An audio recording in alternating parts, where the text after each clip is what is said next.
Merci, Monsieur Dupont. Madame Fabienne Keller.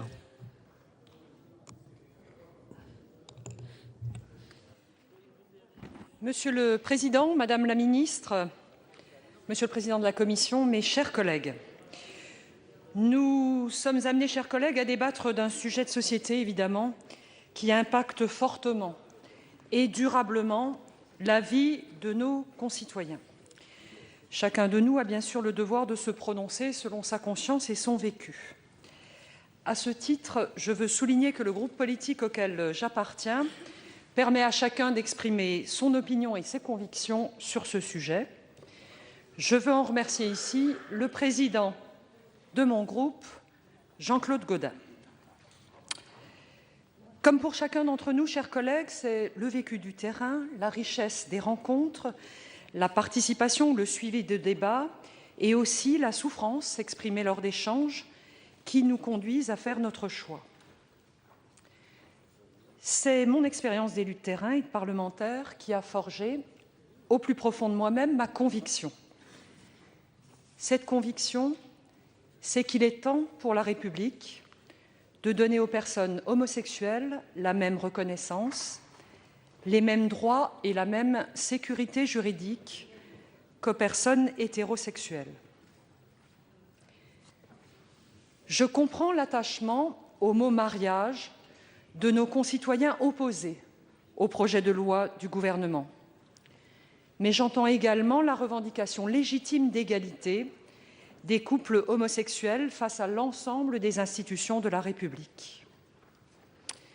Même si notre société a beaucoup évolué, le chemin de l'adolescence, de la construction de sa vie d'adulte et de l'acceptation personnelle, familiale et sociétale demeure parsemé de difficultés profondes pour nombre d'homosexuels. Par ailleurs, je suis profondément attachée à la famille, à son rôle structurant dans la société. Premier cercle de l'éducation, de la construction de l'individu et des solidarités. La famille, c'est un repère fondateur. Permettre à des personnes homosexuelles de s'unir, de se marier, de fonder une famille, c'est promouvoir et consolider la structure familiale dans une société qui prône trop l'individualisme et le chacun pour soi. Avec le mariage homosexuel, chers collègues, se pose bien sûr la question de l'enfant, au centre de nos débats d'ailleurs. Ce qui relève de l'intérêt supérieur de l'enfant, c'est d'être aimé, choyé, éduqué par ses parents. L'homoparentalité ne prive pas les enfants des richesses de l'altérité dans son éducation. Nous savons tous que la famille présente désormais des formes diverses. Famille homoparentale, mais aussi famille monoparentale, enfin famille recomposée. Défendre l'intérêt de l'enfant, c'est aussi se préoccuper de la précarité des milliers d'enfants élevés aujourd'hui par des couples homoparentaux dans lesquels un seul parent est reconnu par la loi. Cette situation met l'ensemble de ces enfants dans une position, nous le savons tous, d'insécurité juridique. Et il ne faut pas s'y tromper, chers collègues, le droit à l'adoption n'offre pas un droit automatique à l'enfant, il ouvre le droit de se soumettre aux procédures et contrôles légaux en vigueur. Ceux qui ont la chance d'être parents savent quelle est l'importance des enfants, le sens qu'ils donnent à nos vies. Or, aujourd'hui, accepter son homosexualité, c'est renoncer.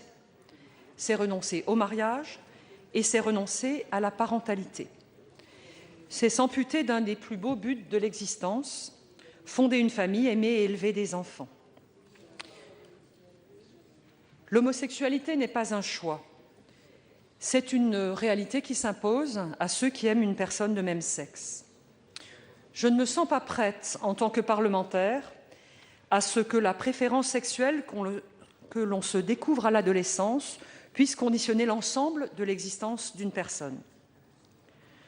Je ne me sens pas prête, en tant que parent, à interdire ce bonheur à ceux dont les orientations sexuelles ne seraient pas les miennes.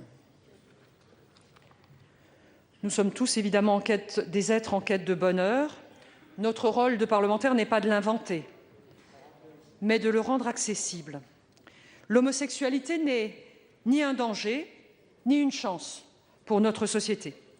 Elle en fait tout simplement partie. Je souhaite prendre en compte cette réalité plutôt que de la contester. Pour l'ensemble de ces raisons, par attachement à la notion d'égalité, pour laquelle je me suis toujours battue, après avoir réfléchi, interrogé mes valeurs, le sens de mon engagement, j'ai décidé, en mon âme et conscience, de voter en faveur du mariage pour tous.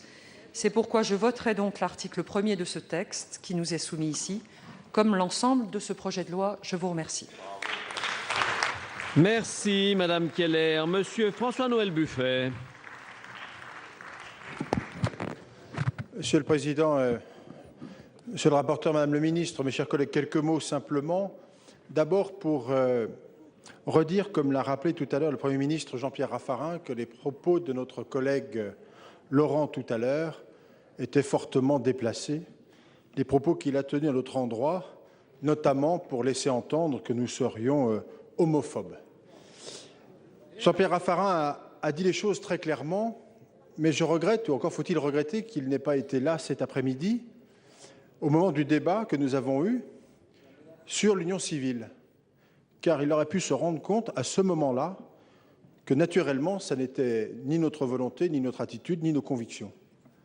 Que l'objectif était avant tout d'abord d'admettre et de dire que l'on pouvait parfaitement faire ce choix de vie, mais que l'on pouvait naturellement obtenir les mêmes droits dans tout son sens pour un couple homosexuel et que l'union civile était de nature à répondre à cette demande et à ce droit, que l'on admet bien volontiers, je le redis.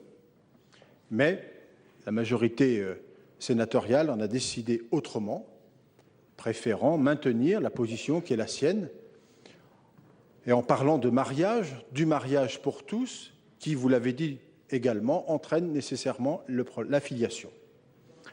Or, sur ce point, si sur une partie de ce sujet, vous êtes soi-disant ou publiquement réservé, je pense en particulier à la procréation médicalement assistée, voire même à la gestation pour autrui, il n'en demeure pas moins que sur l'adoption, les choses sont engagées.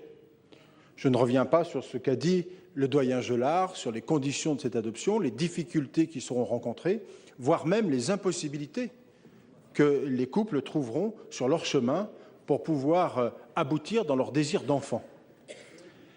Mais ce que je crains surtout, c'est que la réalité arrivera très très vite, puisqu'on nous promet un texte par ailleurs assez rapide sur la famille, dans lequel on évoquera inévitablement le problème de la procréation médicalement assistée et dans lequel on ne pourra pas faire autrement, parce que si l'on est dans le souci d'égalité que vous souhaitez, d'évoquer le problème de la gestation pour autrui.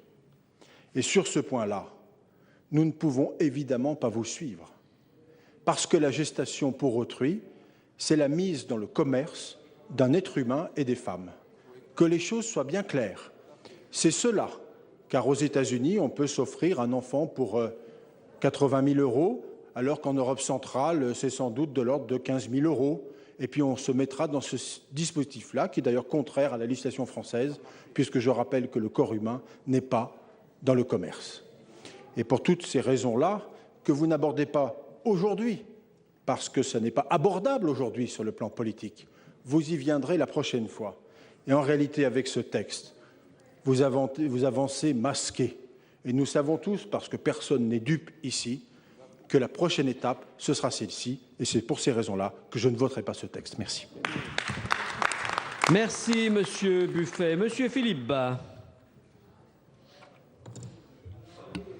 Merci, Monsieur le Président. Madame la Ministre, mes chers collègues, j'ai parfois le sentiment, en écoutant les échanges que nous avons, que la définition du mariage elle-même est en question et que certains d'entre nous ne l'ont plus réellement à l'esprit.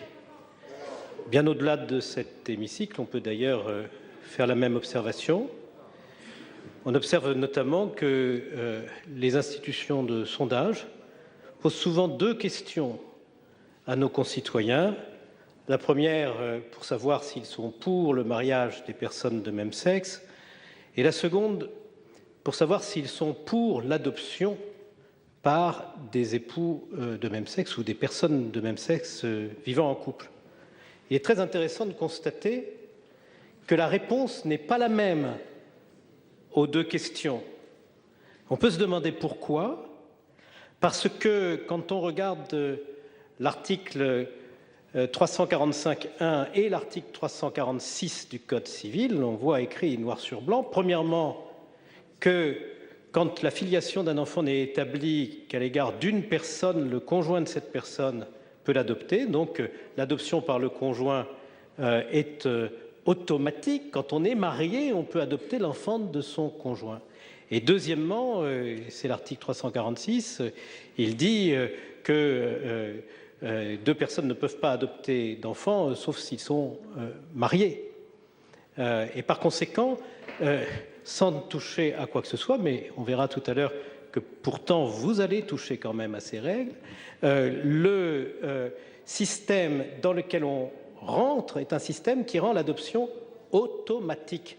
Je crois qu'il faut que les Français en soient bien conscients, car j'ai le sentiment que malgré le débat qui s'est développé au cours des derniers mois, ils imaginent encore qu'un mariage pourrait être possible sans qu'en découle naturellement, automatiquement, la possibilité de l'adoption par le conjoint ou de l'adoption conjointe par les époux.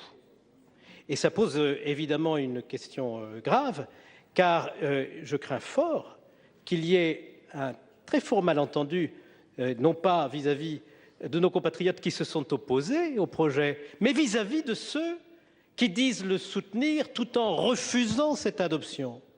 Et je crois pour ma part que ces Français ont raison. Je crois qu'ils ont raison parce que l'adoption, ça consiste quand même à présenter un enfant à égalité de droits et de devoirs avec sa mère ou à égalité de droits et de devoirs avec son père, un adulte de même sexe que le père ou la mère, en considérant que sans être père ni mère, il pourra être parent. C'est une parenté d'intention. Elle repose sur une construction du cœur et de l'esprit qui est respectable, mais c'est essentiellement une fiction. Alors, je suis, pour ma part, inquiet de cette fiction, d'autant plus que, pour rebondir sur ce que disait à l'instant excellemment notre collègue Buffet, quand on parle d'assistance médicale à la procréation, on dit « rassurez-vous, il y a une digue, la loi française l'interdit ». Oui, elle interdit de recourir à l'assistance médicale à la procréation à Caen, à Rennes, à Nantes, mais pas à Barcelone, ni à Londres, ni à Bruxelles. Et une fois que l'enfant aura été ainsi conçu, avec le mariage des personnes de même sexe, il sera adoptable par le conjoint. Donc, tout est fait pour que, sans même bouger la loi française sur l'assistance médicale à la procréation, on crée des enfants sans père. Eh bien, c'est une perspective à laquelle, personnellement, je me refuse. Et je sais que tous les Français qui ont eu le malheur de grandir orphelins de père partagent ce sentiment profond, car Dieu merci, on peut avoir bénéficié des meilleures qualités éducatives de la part de sa mère, du conjoint de sa grand-mère et de toute sa famille, mais rien ne remplace un père qui n'est pas là. Or, c'est bien le chemin que vous prenez en permettant non seulement de créer des enfants sans père, mais de faire en sorte que, par une forme d'imposture, le conjoint de la mère puisse devenir le deuxième parent de l'enfant. C'est un artifice, et c'est un artifice grave. Merci. Monsieur Jean-Marie Bockel. Chers collègues, je voudrais d'abord affirmer qu'il me semble tout à fait normal et légitime qu'un couple homosexuel bénéficie d'un statut renforcé et protecteur de ses droits légitimes. La question des différents cadres juridiques existants, concubinage, le PACS, que j'avais d'ailleurs voté en son temps, mérite à ce titre d'être posée. Le droit ne doit pas être appréhendé dans notre conception comme un corpus de règles figées, mais plutôt comme un vecteur d'accompagnement des évolutions de notre société, y compris dans le domaine conjugal comme dans d'autres. Et c'est tout le sens d'un certain nombre d'amendements que nous avons déposés avec mes collègues du groupe UDI. Je pense notamment à l'amendement relatif à la création d'une institution distincte du mariage et du Pacs, l'union civile, qui fonctionne d'ailleurs bien dans un certain nombre de pays voisins, j'ai pu me rendre compte, et qui n'a malheureusement pas recueilli l'assentiment de notre Assemblée.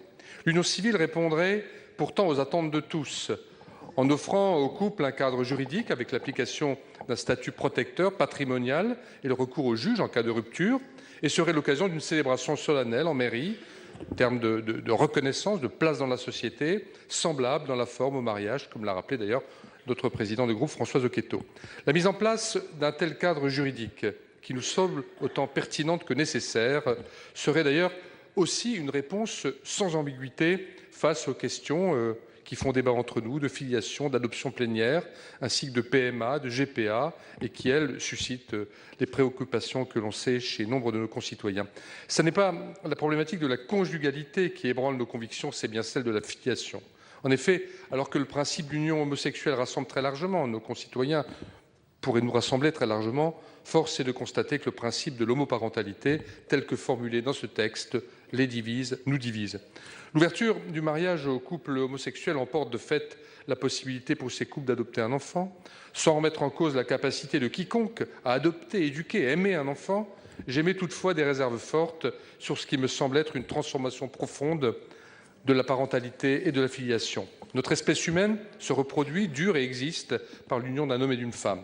Ainsi, mettre dans le même cadre juridique l'union homosexuelle et l'union hétérosexuelle mettrait en cause la notion d'altérité sexuelle nécessaire à la transmission de la vie. Et là, la théorie du genre, finalement, n'est pas très loin. Et c'est peut-être là le vrai clivage, qu'on se l'avoue ou qu'on ne se l'avoue pas, qu'on l'assume, qu'on ne l'assume pas. On le voit bien dans les conversations qu'on peut avoir autour de nous. Au fond, on peut défendre la théorie du genre. C'est un débat qu'on peut avoir, mais alors, à ce moment-là, il faut le dire clairement. Et je vous dis ça, je disais tout à l'heure que j'avais voté le Pacs, et je me rappelle, non seulement je l'avais voté, mais je l'avais défendu, je l'avais expliqué. Et je me souviens du débat qu'on avait à l'époque, je ne vais pas reciter à nouveau Madame Guigou, qui s'exprimait certainement, elle, avec une totale sincérité à l'époque, en disant le Pacs, ce n'est pas le mariage. Mais déjà à l'époque, nous avions ce débat entre ceux qui pensaient, comme moi, que, au fond, c'était une solution dans le contexte de l'époque, et ceux qui pensaient que de toute façon, derrière, il y aurait d'autres étapes. Et là, c'est une étape suivante, et on voit bien qu'il y en aura d'autres, et que là, nous arriverons vers des éléments de clivage qui ont été rappelés par l'ensemble des collègues, et au fond, la théorie du genre, elle n'est pas très loin. Ce projet de loi, j'en termine, bouleverse les repères de la filiation, pourtant essentiels à la compréhension par l'enfant de son identité. La différence sexuelle reste fondamentale dans la construction de la filiation, nous l'avons dit, beaucoup d'entre nous, l'adoption elle-même garde d'ailleurs une structure asymétrique, avec deux parents possibles, non identiques, père et mère. En conséquence, adopter, mes chers collègues, cet article 1er en l'état conduirait à modifier pas après pas les fondamentaux de notre société en gommant progressivement, en le disant, sans le dire, la différence biologique entre les sexes, et cela n'est pas anodin. Vous l'avez compris, je voterai contre cet article, tout en souhaitant qu'un prochain texte de loi puisse permettre de donner écho à nos propositions visant à renforcer le cadre actuel d'union des couples de personnes de même sexe. Merci. Monsieur Jean-Claude Lenoir. Merci, Monsieur le Président, Mesdames les ministres, mes chers collègues. Le mariage doit rester l'union entre un homme et une femme. Je le redis devant Jean-Étienne Marie Portalis, qui se trouve au-dessus de nous et qui entend remis en cause les fondements mêmes du Code civil. Je rappelle ce que disait Portalis. Portalis disait « Le mariage est la société entre l'homme et la femme qui s'unissent pour perpétuer leur espèce, pour s'aider par des secours mutuels, pour partager une commune destinée. » Certes, mon cher Président, il reste de marbre à vous entendre remettre en cause les fondements mêmes de ce qui est notre Code civil. Je suis contre ce texte, comme la plupart des collègues qui siègent dans mon groupe. Parce que, d'abord, je le redis ici, je respecte évidemment, comme nous tous, les choix de vie de chacun. Et je suis prêt à admettre que certains droits doivent être reconnus, renforcés au profit des personnes homosexuelles qui n'ont pas, par la loi actuelle, un certain nombre de droits qui sont acquis aux personnes hétérosexuelles. En revanche, je suis fondamentalement contre votre projet, qui marque une profonde hypocrisie. Parce que vous n'assumez absolument pas les conséquences entraînées par la remise en cause du Code civil, notamment en ce qui concerne la filiation. Je me rappelle, et je peux partager certains souvenirs avec celui qui s'est exprimé avant moi, je me rappelle les débats sur le PACS à l'Assemblée nationale et le rapporteur était déjà notre collègue Jean-Pierre Michel. Que disait-on à l'époque? Que disait la ministre de la Justice? Le PACS n'est pas le mariage. Le PACS n'ouvre pas droit à l'adoption. Accepter le PACS, c'est le droit qui est revendiqué par les personnes homosexuelles. Nous n'irons pas au-delà. J'ajoute d'ailleurs qu'au terme de la discussion qui avait pris quelques mois, on a entendu un certain nombre de voix s'élever disant « c'est un premier pas, c'est un premier pas, nous en reparlerons ». Alors il a fallu attendre effectivement quelques années, mais on voit aujourd'hui les mêmes personnes revendiquer ce qui était refusé par principe par le représentant du gouvernement à l'époque. Hypocrite d'autre part parce que vous n'assumez pas le fait que derrière ce texte se cache un certain nombre de projets qui sont d'ailleurs d'une façon assez spontanée revendiqués par certains des orateurs. Après qu'on ait reconnu que l'adoption sera difficile pour le plus grand nombre, aujourd'hui on le sait, il y a peu d'enfants adoptés, on nous annonce déjà la PMA et la gestation pour autrui. Sur la gestation pour autrui, redisons-le, cela a été dit par ceux qui m'ont précédé, nous assistons à une marchandisation. Aujourd'hui, elle existe, les voies sont connues, mais elles sont réservées à des personnes qui ont des moyens et qui peuvent traverser l'Atlantique, traverser l'Oural pour obtenir ce que l'on ne peut pas aujourd'hui obtenir, mais vous dites vous-même que demain, nous serons évidemment conduits à accepter dans notre législation le droit à des personnes de faire un enfant par d'autres mères situées loin de chez nous. Enfin, ce texte vient ouvrir des plaies profondes au sein de notre société. Le refus du gouvernement, le refus de la majorité actuelle d'entendre un certain nombre de personnes afficher leurs convictions, le refus d'en discuter, le fait qu'aujourd'hui, vous donnez satisfaction à des minorités influentes dans lesquelles ne se reconnaissent pas forcément les personnes homosexuelles. Nous connaissons tous des personnes homosexuelles dans nos départements qui ne revendiquaient pas ce texte, qui souhaitaient surtout qu'on s'en tienne à la loi qui existe, avec sans doute quelques aménagements, mais pas au-delà. Aujourd'hui, ce que vous voulez, et là où vous voulez avancer presque masqué, en réalité, nous le dénonçons, c'est instituer le droit de l'enfant pour tous. C'est un contresens par rapport à l'idée que nous nous faisons de la famille. Et j'en termine en disant qu'au terme de ce débat, nous aurons l'occasion de fournir à l'opinion le florilège d'un certain nombre de mots qui ont été utilisés.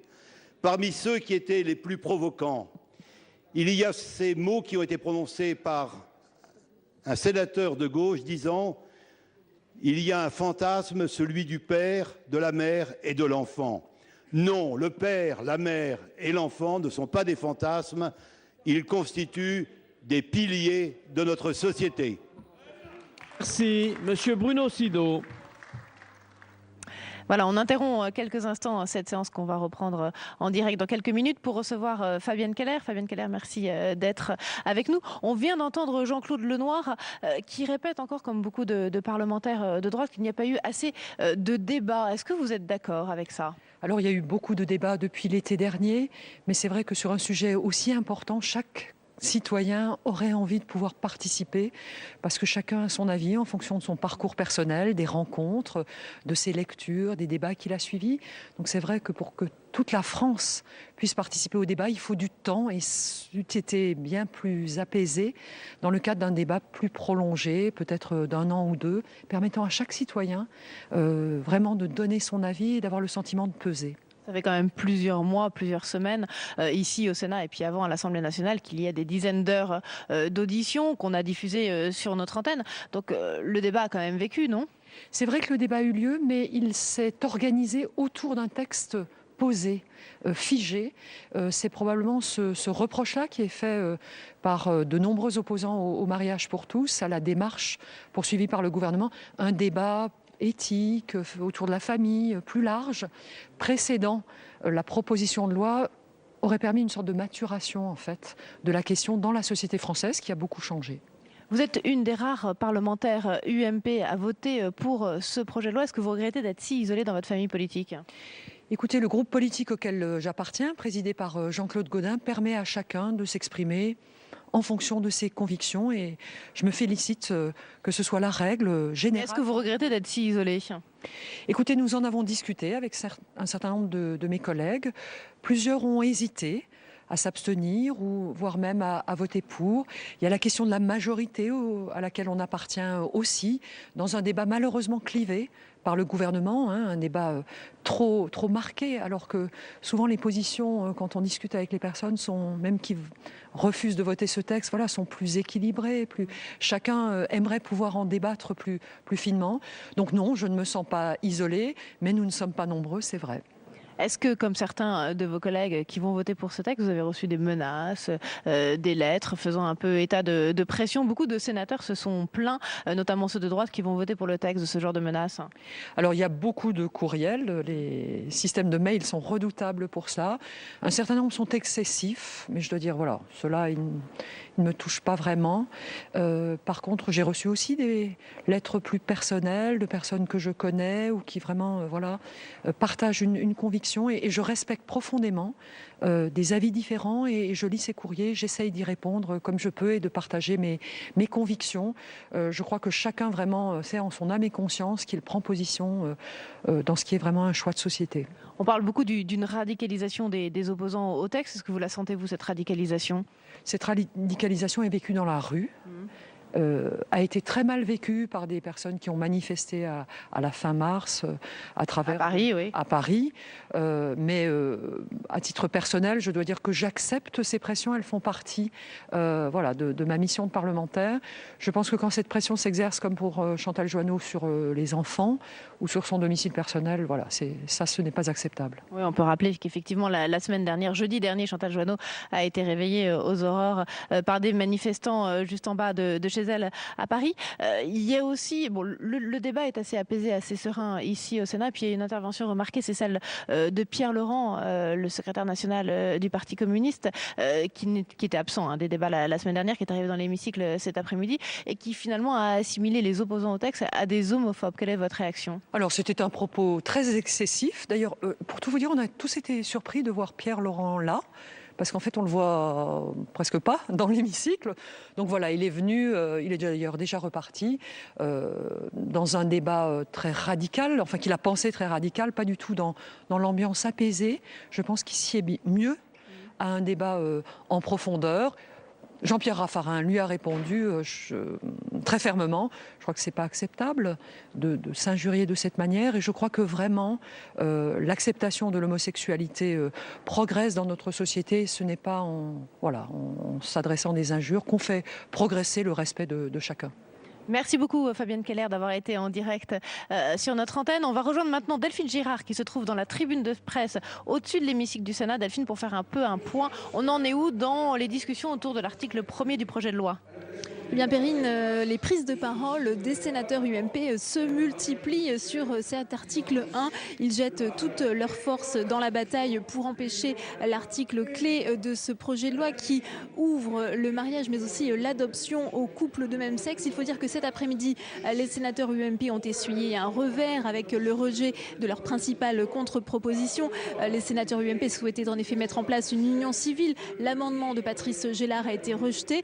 Ils multiplient donc les prises de parole sur certains articles premiers. Et puis, vous en avez parlé avec votre invité Perrine. Ce soir, les débats se sont tendus après les déclarations de Pierre Laurent. Jean-Pierre Raffarin lui a donc répondu. Il lui a expliqué bien que c'est lorsqu'il était Premier ministre en 2004 que la HALD avait été créée, la Haute Autorité de lutte contre les discriminations. Jean-Pierre Raffarin s'est donc insurgé contre les propos de Pierre Laurent, le sénateur communiste de Paris, qui aurait laissé entendre bien que les sénateurs UMP étaient homophobes. Donc tous les arguments qui sont développés ce soir par les sénateurs UMP, car aucun sénateur de la majorité ne s'exprime pour l'instant, eh bien c'est que le mariage égale adoption et que par la suite, eh bien cette possibilité sera ouverte aux couples homosexuels d'avoir recours à la PMA et à la GPA, même si le gouvernement dément que c'est le cas. Eh bien les sénateurs UMP ne veulent pas entendre parler de procréation médicalement assistée ou encore de gestation pour autrui.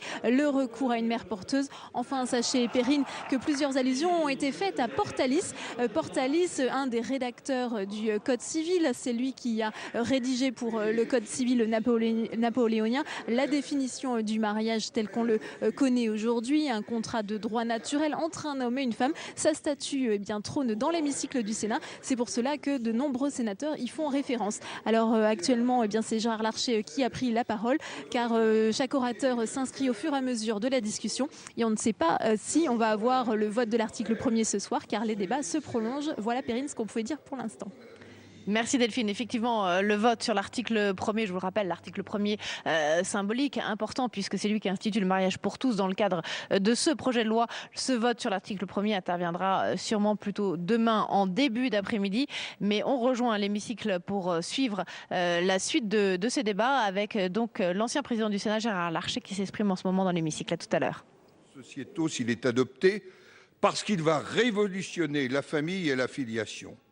Et le terme révolution, c'est celui qui convient. Au fond, ce sont nos références les plus essentielles qui sont bouleversées.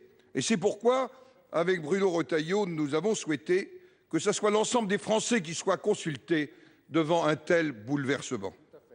Approuver tel quel ce texte ne revient pas simplement à accorder, au nom de l'égalité des droits devant la République, aux couples de personnes du même sexe un droit au mariage.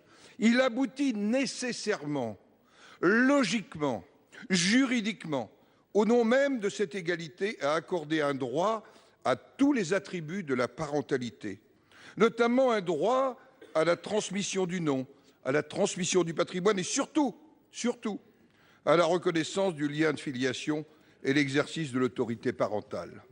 Cette tendance simplificatrice revient ni plus ni moins à renier le Code civil sur lequel repose l'organisation de notre société tout entière. Et peu importe ce que nous pouvons penser du Code civil et du Code de la famille en leur état actuel, ceux-ci devront être profondément modifiés si ce texte était adopté.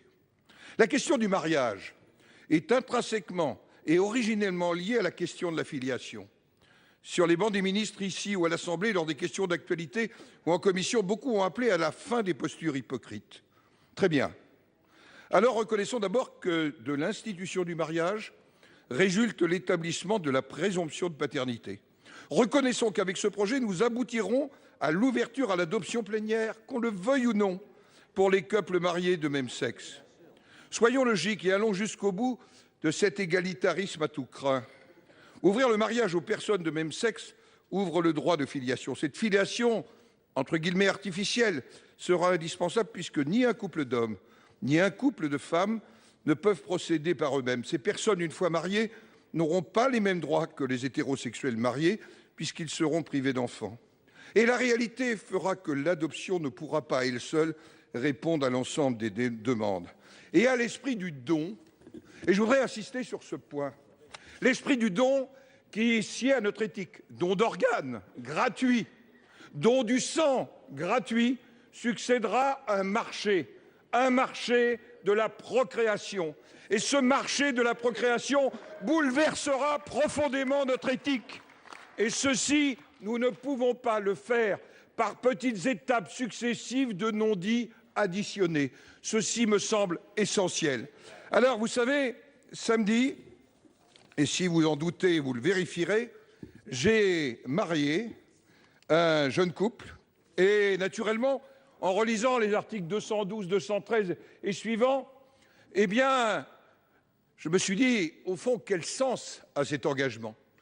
Et la particularité de ce couple, c'était un jeune garçon d'origine cambodgienne, dont la famille était rescapée des drames du Cambodge, et une jeune fille, j'allais dire, d'origine bien bretonne, puisqu'elle le revendiquait, de Bénodet. Et ils avaient écrit ce proverbe cambodgien en exergue de leur mariage. Et je demande qu'on y réfléchisse. Un enfant sans père, c'est comme une maison sans toit. Un enfant sans mère, c'est comme une maison sans âtre. Eh bien, c'est bien ce à quoi nous devons réfléchir avant de voter cet article 1er, que pour ma part, je rejetterai avec conviction. Merci. Monsieur le Président Sueur.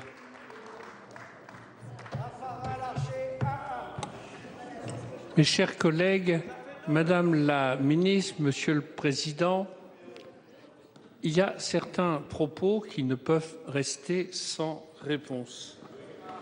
Madame Françoise Héritier a déclaré devant la Commission des lois lors des auditions « Rien de ce qui nous paraît marqué du sceau de l'évidence n'est naturel, tout procède de création de l'esprit ». Tout à l'heure, Monsieur Dominique de Legge a répondu, et je cite ses propos, je ne pense pas les déformer, ils sont dans le compte-rendu. Quand on nie le naturel pour privilégier les constructions de l'esprit, on ouvre la porte à toutes les dictatures. Cette phrase, elle est terrible, parce qu'elle est, mes chers collègues, la négation de nos traditions humanistes et même spiritualistes. Quand on nie le naturel pour privilégier les constructions de l'esprit, il faut tenir compte de la nature. Elle est parfois difficile contre les œuvres de l'esprit.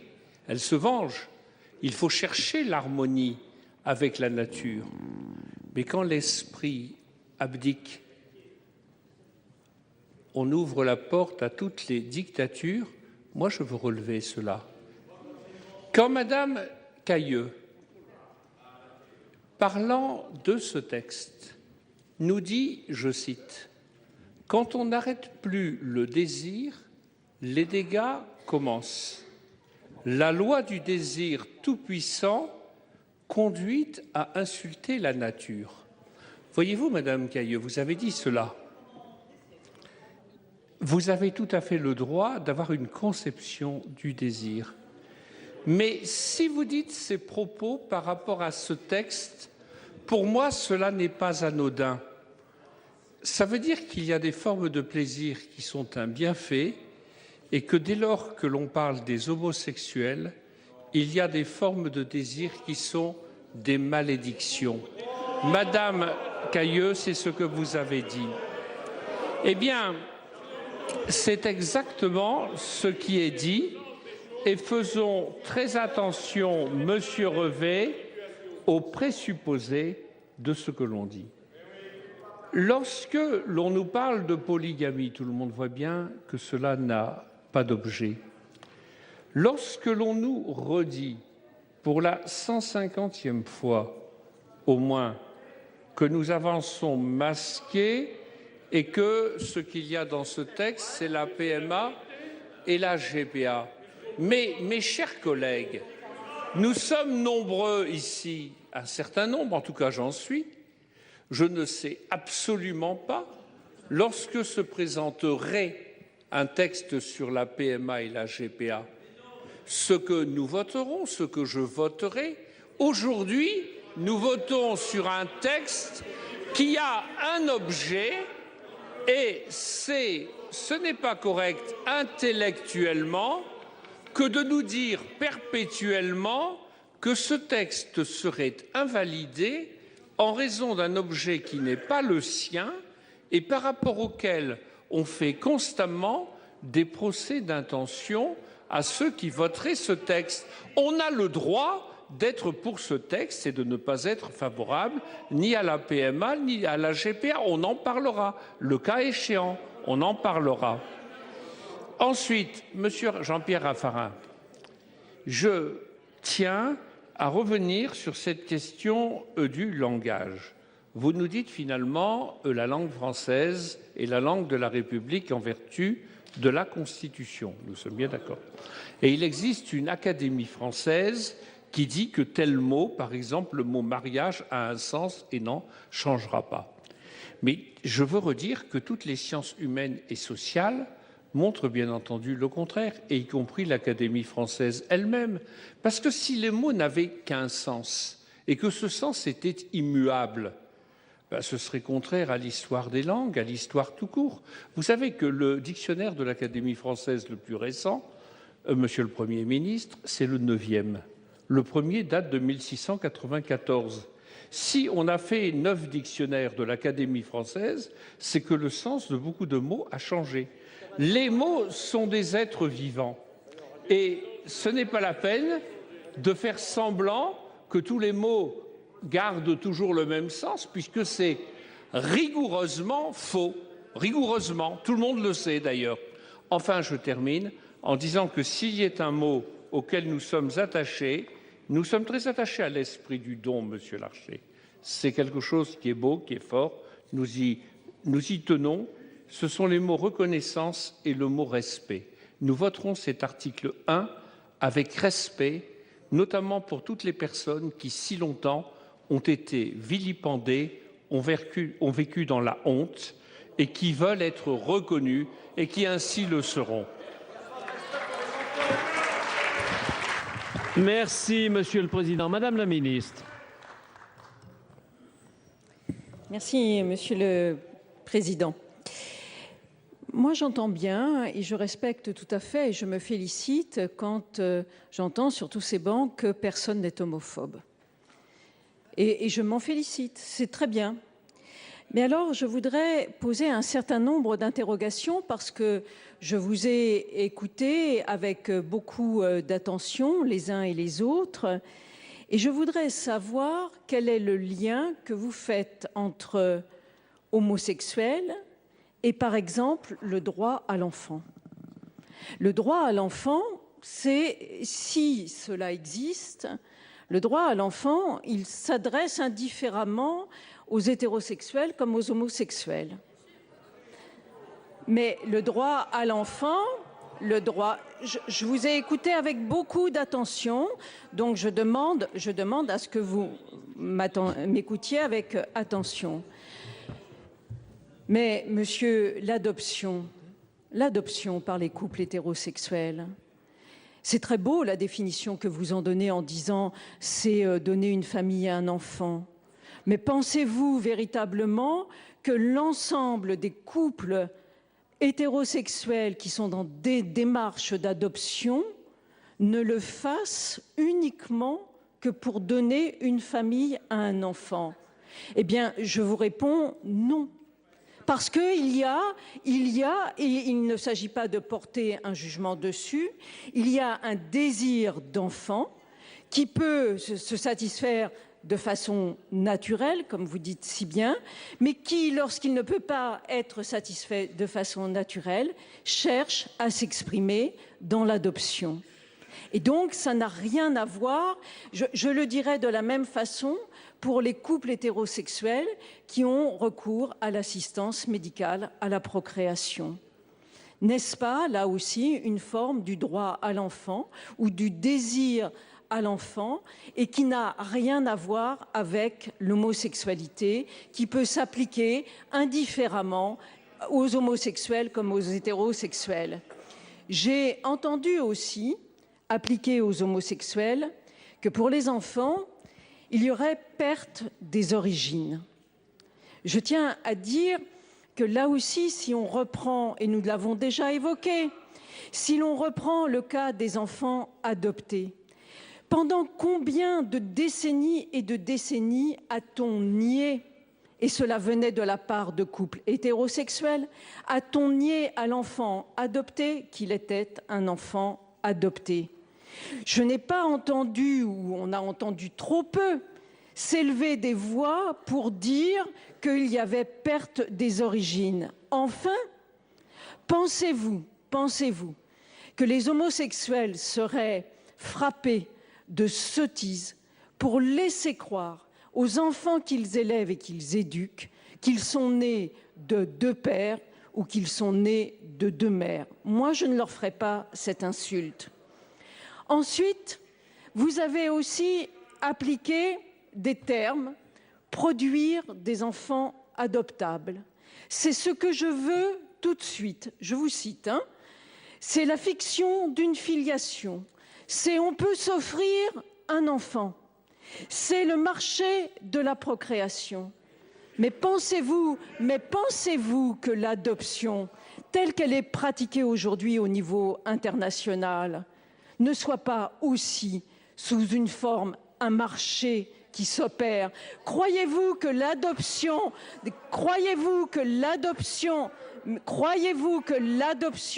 aujourd'hui soit un processus gratuit? Alors, on peut très bien combattre tout le processus, effectivement, qui implique de l'argent dans le processus d'adoption. Mais pourquoi aller stigmatiser sur les homosexuels le fait qu'il y aurait brusquement marchandisation, marché, ou cette expression si affreuse qui est « on peut s'offrir un enfant ».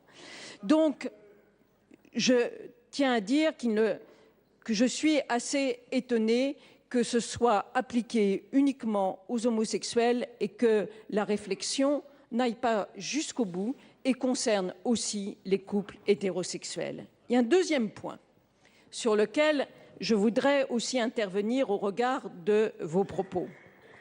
Vous dites il y aurait les rétrogrades d'un côté, les progressistes de l'autre.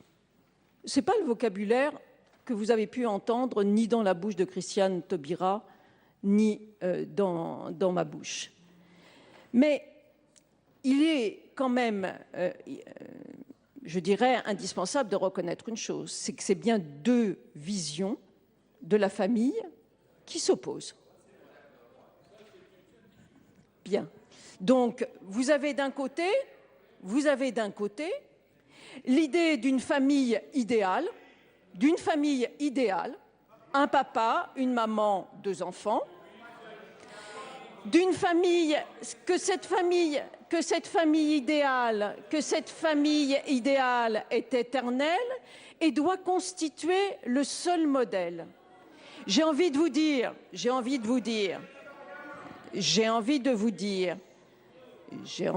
si vous me laissiez parler, je pourrais le dire. On écoute Madame la Ministre, mes chers collègues. J'ai envie de vous dire d'abord, est-ce que cette famille idéale a existé une seule fois dans l'histoire?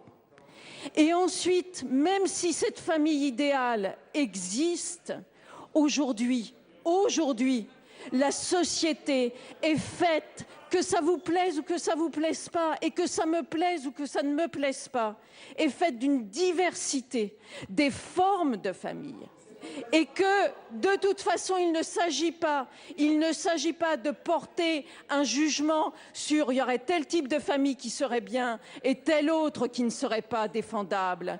Ce n'est pas ce qui est demandé par nos concitoyens. C'est là où vous faites erreur. Ce qui est demandé par l'ensemble de nos concitoyens, c'est de reconnaître à droit et à devoir égaux la diversité de ces modèles familiaux et que vous pouvez opposer effectivement une famille idéale et que moi j'ai envie de vous opposer la diversité des familles réelles existantes aujourd'hui. Alors il ne s'agit pas ni de destruction de la famille, au contraire, et c'est une façon de répondre à Monsieur Raffarin. Vous avez dit à un moment donné, vous allez autoriser toutes les libertés et moi, grand libéral, je vous dis, ça va être la loi du marché. libéral tempéré. Voilà. Bon. Eh bien, contrairement à ce que vous pensez, c'est que la demande de mariage est une demande très normative. Très normative. C'est la volonté de rentrer dans un cadre qui est un cadre, effectivement, vous avez raison et on vous rejoint, un cadre très traditionnel. C'est une volonté de protection juridique, de sécurisation juridique. C'est pas la liberté débridée qui est réclamée, c'est le contraire. Mais non, ça ne nous embête pas. Mais non, ça ne nous embête pas. C'est la prise en considération de la réalité de la demande de nos concitoyens qui souhaitent bénéficier de la même protection juridique, de la même sécurisation juridique que n'importe quelle famille.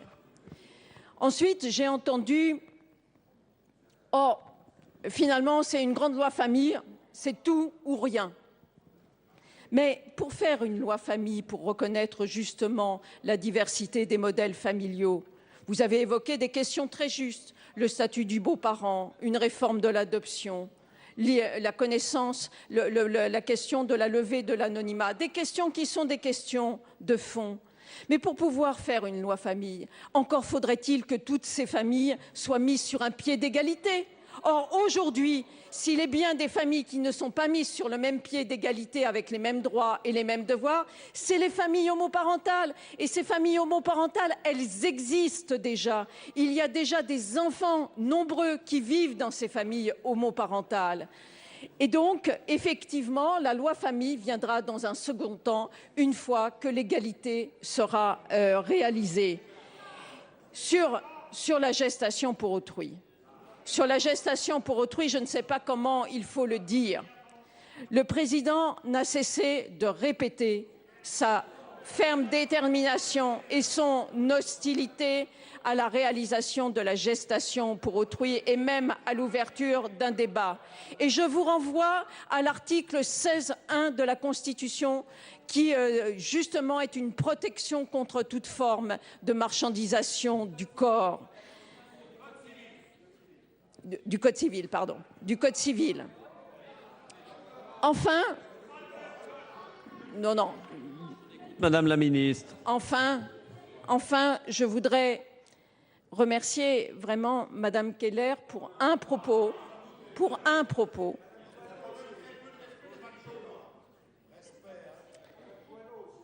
qui a dit avec peut-être beaucoup, je dirais, d'humanité, que comme parents,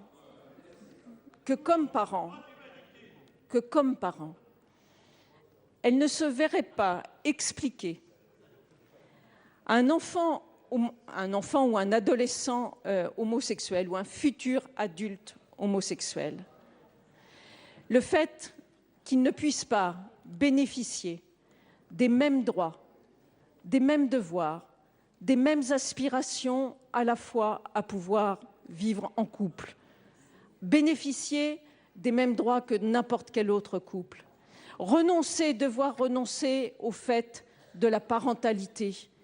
On peut comprendre, au fond, qu'est-ce que réclament les homosexuels aujourd'hui? C'est je dirais, une forme profonde de banalisation. Ils ne demandent pas autre chose. Et vous, en leur proposant une autre forme de mariage, un refus de l'adoption plénière, c'est une façon de leur dire « on vous tolère, on ne vous accepte pas, on veut bien que vous viviez à côté de nous, mais pas avec nous ». Mais si, c'est ça. Ils ne font que réclamer d'être des citoyens à part entière. Merci, Madame la ministre. Nous en arrivons à l'article 1er, où je suis saisi de 2 amendements identiques de suppression. D'abord l'amendement numéro 5 rectifié bis. C'est M. Gélard qui le défend. Vous avez la parole, M. Gélard. Monsieur le Président, Madame le garde des Sceaux, Madame la ministre, mes chers collègues, il est difficile d'intervenir après tous les arguments qui ont été développés à propos de cet article 1er. Mais je vais tenter tout de même d'intervenir à nouveau en contredisant d'ailleurs certaines des affirmations que je viens d'entendre. Oui, Monsieur le Président Sueur, ce texte est masqué. Oui, Monsieur le Président Sueur, ce texte est un camouflage. On ne peut pas le nier. Derrière ce texte, il y a toute une série de projections à venir que nous ne pouvons pas examiner, et vous avez raison là-dessus aujourd'hui, mais il est vrai qu'en réalité, on est dans un théâtre d'ombre ou dans un univers à la Potemkin où on voit des choses qui sont tout à fait supportables, mais on ne voit pas le décor qui est derrière. Et le décor qui est derrière, on ne peut pas le voir parce que l'étude d'impact a été insuffisante, parce que l'étude d'impact est simplement superficielle et parce que toute une série de questions qui auraient dû être posées ne l'ont pas été. Alors, je voudrais revenir simplement sur quelques éléments du texte. Je voudrais me tourner vers mon collègue Gaillard pour lui dire il n'a pas très bien compris le texte qu'il nous a lu tout à l'heure. Mais cela nous pose problème néanmoins, parce que dorénavant, la tante et la nièce pourront vivre ensemble, et l'oncle et le neveu aussi. Mais ce qui est plus grave, c'est que l'on a prévu dans ce texte que dorénavant le président de la République pourra autoriser le mariage entre la tante et la nièce et entre l'oncle et le neveu, s'il y a des motifs graves. Mais ces motifs graves, qu'est-ce que c'est? C'est avoir un enfant. C'est-à-dire, en d'autres termes, on est en plein délire avec cette disposition. Il y a une autre disposition qui est beaucoup plus grave. C'est celle qui figure dans le chapitre 4 bis, qui concerne les règles des conflits de loi.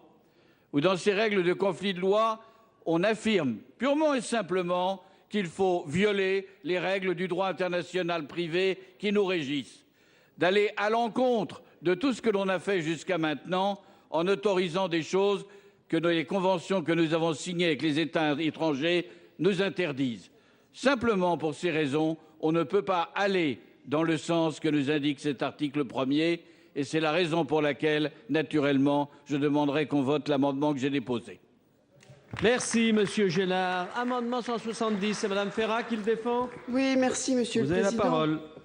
Mesdames les ministres, mes chers collègues, nous présentons cet amendement visant à supprimer l'article 1er à plusieurs titres, notamment à celui du principe d'égalité qui a été si souvent invoqué depuis le début de cette discussion.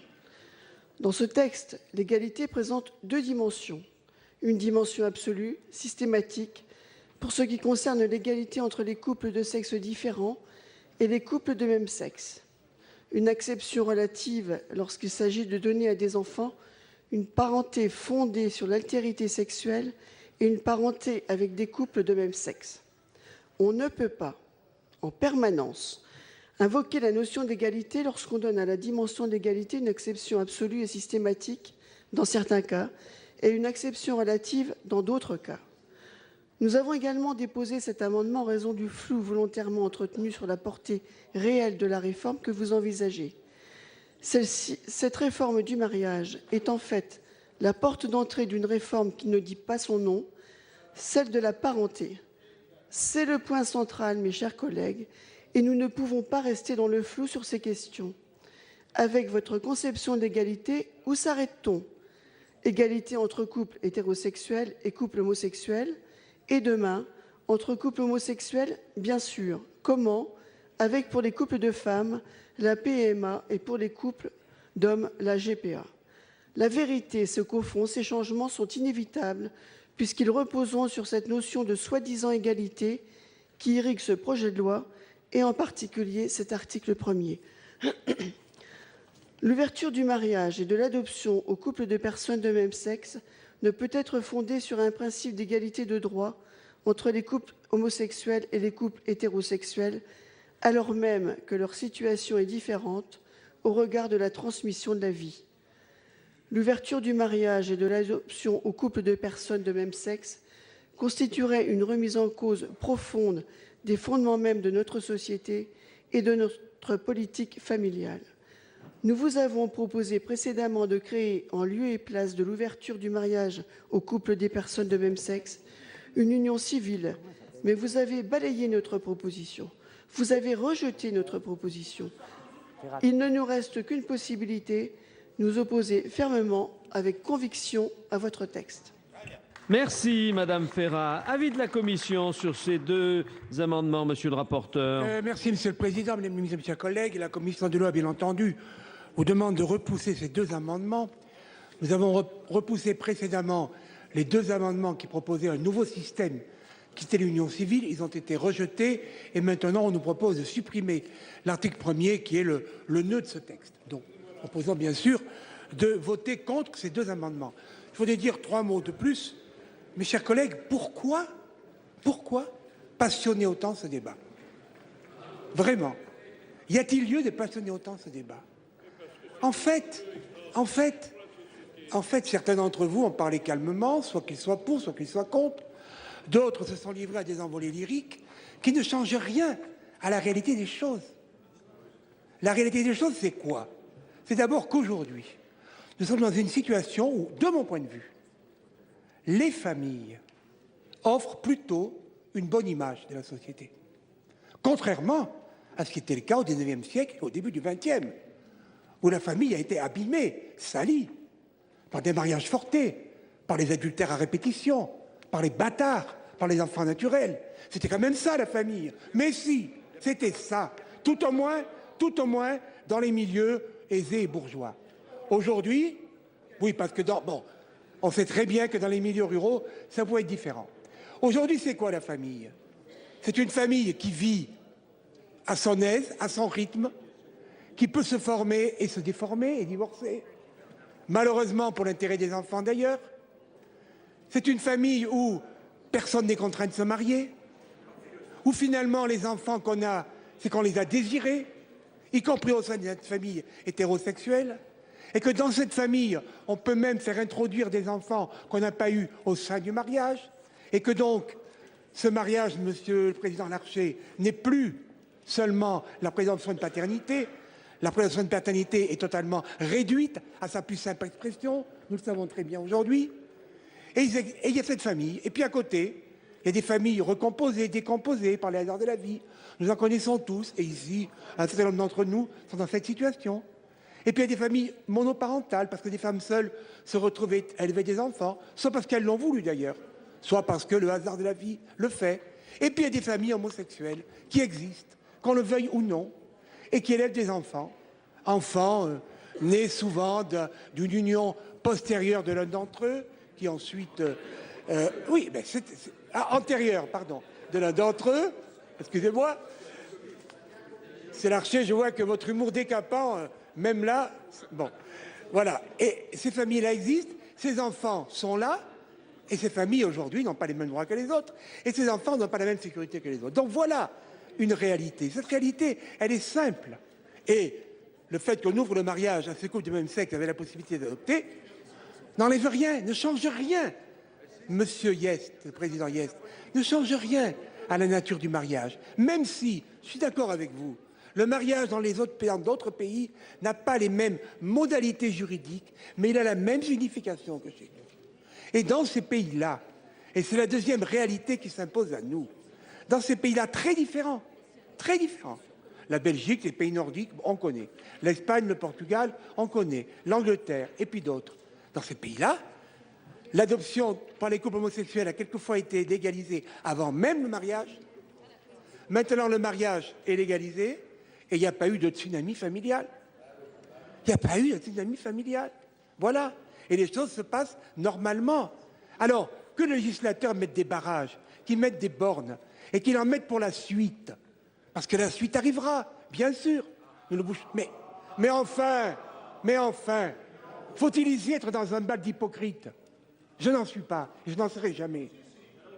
Mais le législateur est là pour dire la vérité, pour voir la réalité, pour mettre des bornes, des règles, des empêchements.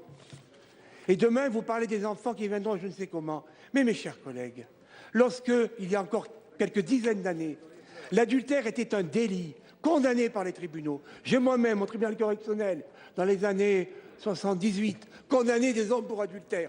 Enfin, au pénal. Les enfants, en 72, on a dit, ben, les enfants, ils peuvent être légitimés. Voilà. Voilà. Parce que c'est l'histoire des sociétés, parce que c'est la réalité qui s'impose. C'est ça la réalité. Et lorsque Madame Veil, sous le septennat de M. Giscard d'Estaing, a légalisé l'avortement, qui était un crime, ça a provoqué des débats, peut-être encore plus importants que ceux d'aujourd'hui. Et je les comprenais mieux d'ailleurs. Et voilà. Et aujourd'hui, tout le monde n'accepte pas, mais on dit voilà, ben oui, on a donné des bornes, on a dit ce qui était permis, ce qui ne l'était pas. On évite des situations absolument terribles de femmes qui mouraient, qui se faisaient avorter. Enfin, je passe ces détails. Ça serait presque du Zola, parce que c'était du Zola. Voilà les réalités.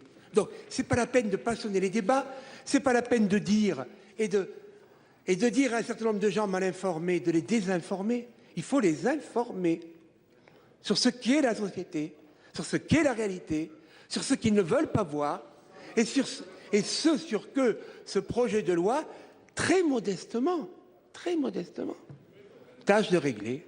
Voilà, donc je dis, pourquoi autant de passion lorsque on se trouve en face d'un texte qui finalement ne révolutionne rien, ne révolutionnera rien, et simplement offre un cadre à des choses qui existent déjà.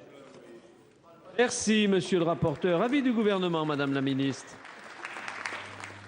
Voilà, on interrompt quelques instants ces débats pour faire un point sur la discussion autour de ce projet de loi avec Éliane Assassi, la présidente du groupe communiste républicain et citoyen. Bonsoir, merci d'être avec nous. Comment vous jugez depuis 3 jours la tonalité de ce débat autour du texte? Écoutez, je trouve que le débat commence à être redondant puisque depuis le début de nos travaux, la droite, l'opposition s'évertue à répéter en boucle, plutôt énonce des arguments pour nous donner les raisons pour lesquelles elle est opposée à ce texte. Donc je trouve que c'est pas... Bon, nous sommes attentifs au débat, mais il n'est pas très passionnant au sens où il ne donne pas des arguments très forts pour dire les raisons pour lesquelles l'opposition est fondamentalement opposée à ce texte. Et je crois qu'il y a des non-dits et peut-être il aurait été intéressant que ces non-dits soient dits.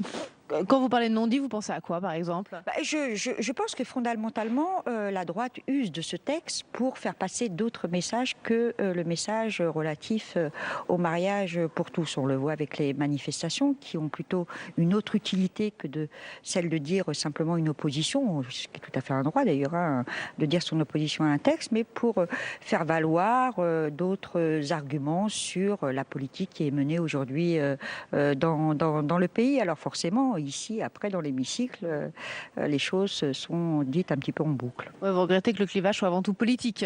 Oui, je crois que c'est ça, c'est un débat idéologique. Certains veulent s'enfermer dans des dogmes, bon, ils le font, et je veux dire, à la limite, c'est leur droit le plus strict, mais on n'arrive pas bien à comprendre les raisons, en fait, qui motivent une opposition si forte à ce projet de loi, puisqu'il y a peu d'arguments qui sont, en fait... c'est peut-être juste 2 visions de la société différentes, de conception de la famille différente. Je pense que ça, pour le coup, vous avez tout à fait raison, c'est 2 projets de société qui s'affrontent complètement, et là, je dirais que le texte sur le mariage est un peu le paravent. Voilà, et les choses ne sont pas vraiment dites. Et je pense que l'opposition, la droite, a besoin, excusez-moi de l'expression, de se refaire une petite santé politique et qu'elle utilise ce texte en fait pour exprimer des choses sur un terrain qu'elle a abandonné depuis quelque temps vis-à-vis du gouvernement. Est-ce qu'il faut malgré tout traiter les opposants au texte d'homophobes? C'est un peu la déclaration tonitruante de Pierre Laurent, le secrétaire national du PC, qui l'a fait dans l'hémicycle cet après-midi, qui a été très mal perçu, à la fois, je dirais, sur les bancs de la droite, évidemment, ceux qui sont opposés au texte, mais aussi chez certains sénateurs socialistes. Pour vous dire la vérité, parce que je pense que sur les bancs de l'opposition, il y a une majorité d'élus qui ne sont pas homophobes. J'ai pris le temps de demander l'intervention de Pierre Laurent pour la relire. lire. Et c'est vrai que son propos, ses propos ont été un peu traduits par M. Raffarin comme étant voilà, des propos homophobes à l'égard de l'opposition. Non, ce que Pierre a voulu dire, et ce que je comprends moi tout à fait, c'est que pour l'illustrer, vous voyez, c'est comme les gens qui ne se disent pas racistes. Vous savez, ils ont un voisin qui est étranger, il est très bien ce voisin, mais les autres quand même. Et bon, et ça prend un peu la même tournure. Oui, d'accord, les homosexuels, on les accepte, mais bon, quand même, pas le mariage, il y a l'union civile, etc. Donc on est un petit peu sur le même terrain où là, pareil, il y a des choses qui ne sont pas dites. Et donc vous avez l'impression qu'on est sur le fil et qu'il y a une certaine homophobie rampante. Je dirais pas homophobie rampante, mais on le disait tout à l'heure, il y a deux projets de société qui s'affrontent. Donc on n'est pas, je veux dire, ne pas être pour le mariage ouvert aux homosexuels ne veut pas dire, pour moi en tout cas, être homophobe. Mais j'attends en fait que les choses soient réellement dites. Je ne dirai jamais que, peut-être qu'il y en a-t-il certains, mais majoritairement je ne crois pas que les élus de l'opposition soient des homophobes. Ils ne veulent pas, comme c'est un projet de société, comme ce sont deux projets de société qui s'affrontent, ils ne veulent pas donner les vraies raisons qui les amènent à rejeter ce texte, et moi j'attends ça. Très bien, écoutez, merci beaucoup Éliane Assassi d'avoir répondu à nos questions en direct. Je vais vous laisser rejoindre l'hémicycle. Peut-être un petit détour par la tribune de presse où se trouve Delphine Girard pour faire un peu un point sur les débats. Alors on en est où Delphine? Est-ce que ça avance un peu sur cet article 1? Bien actuellement, c'est Christiane Taubira, la garde des Sceaux, qui s'exprime. Elle donne l'avis du gouvernement sur les amendements de suppression qui ont été présentés par l'UMP et par l'UDI. Amendements de suppression de cet article 1 qui, on vous l'a dit, constitue le cœur de ce projet de loi car il ouvre à la fois le mariage mais aussi l'adoption aux couples de même sexe. Alors on a entendu plusieurs fois l'UMP développer toujours le même argument. Vous avancez masqué. Derrière le mariage pour les couples de même sexe, il y aura la PMA et la GPA. Réponse de la ministre déléguée à la famille, Dominique Bertinotti. Mais comment doit-on vous le dire? Même François Hollande a réaffirmé son hostilité à la GPA, le recours aux mères porteuses. Il est contre la marchandisation du corps humain. Et bien visiblement, ces arguments ne suffisent pas car ce qu'on entend ce soir, c'est toujours cette crainte des sénateurs UMP et bien que derrière ce projet de loi se profile à la PMA et la GPA pour les couples de même sexe. Voilà Perrine pour l'instant où on en est. Oui, voilà. Et j'entends que Jean-Claude Carle,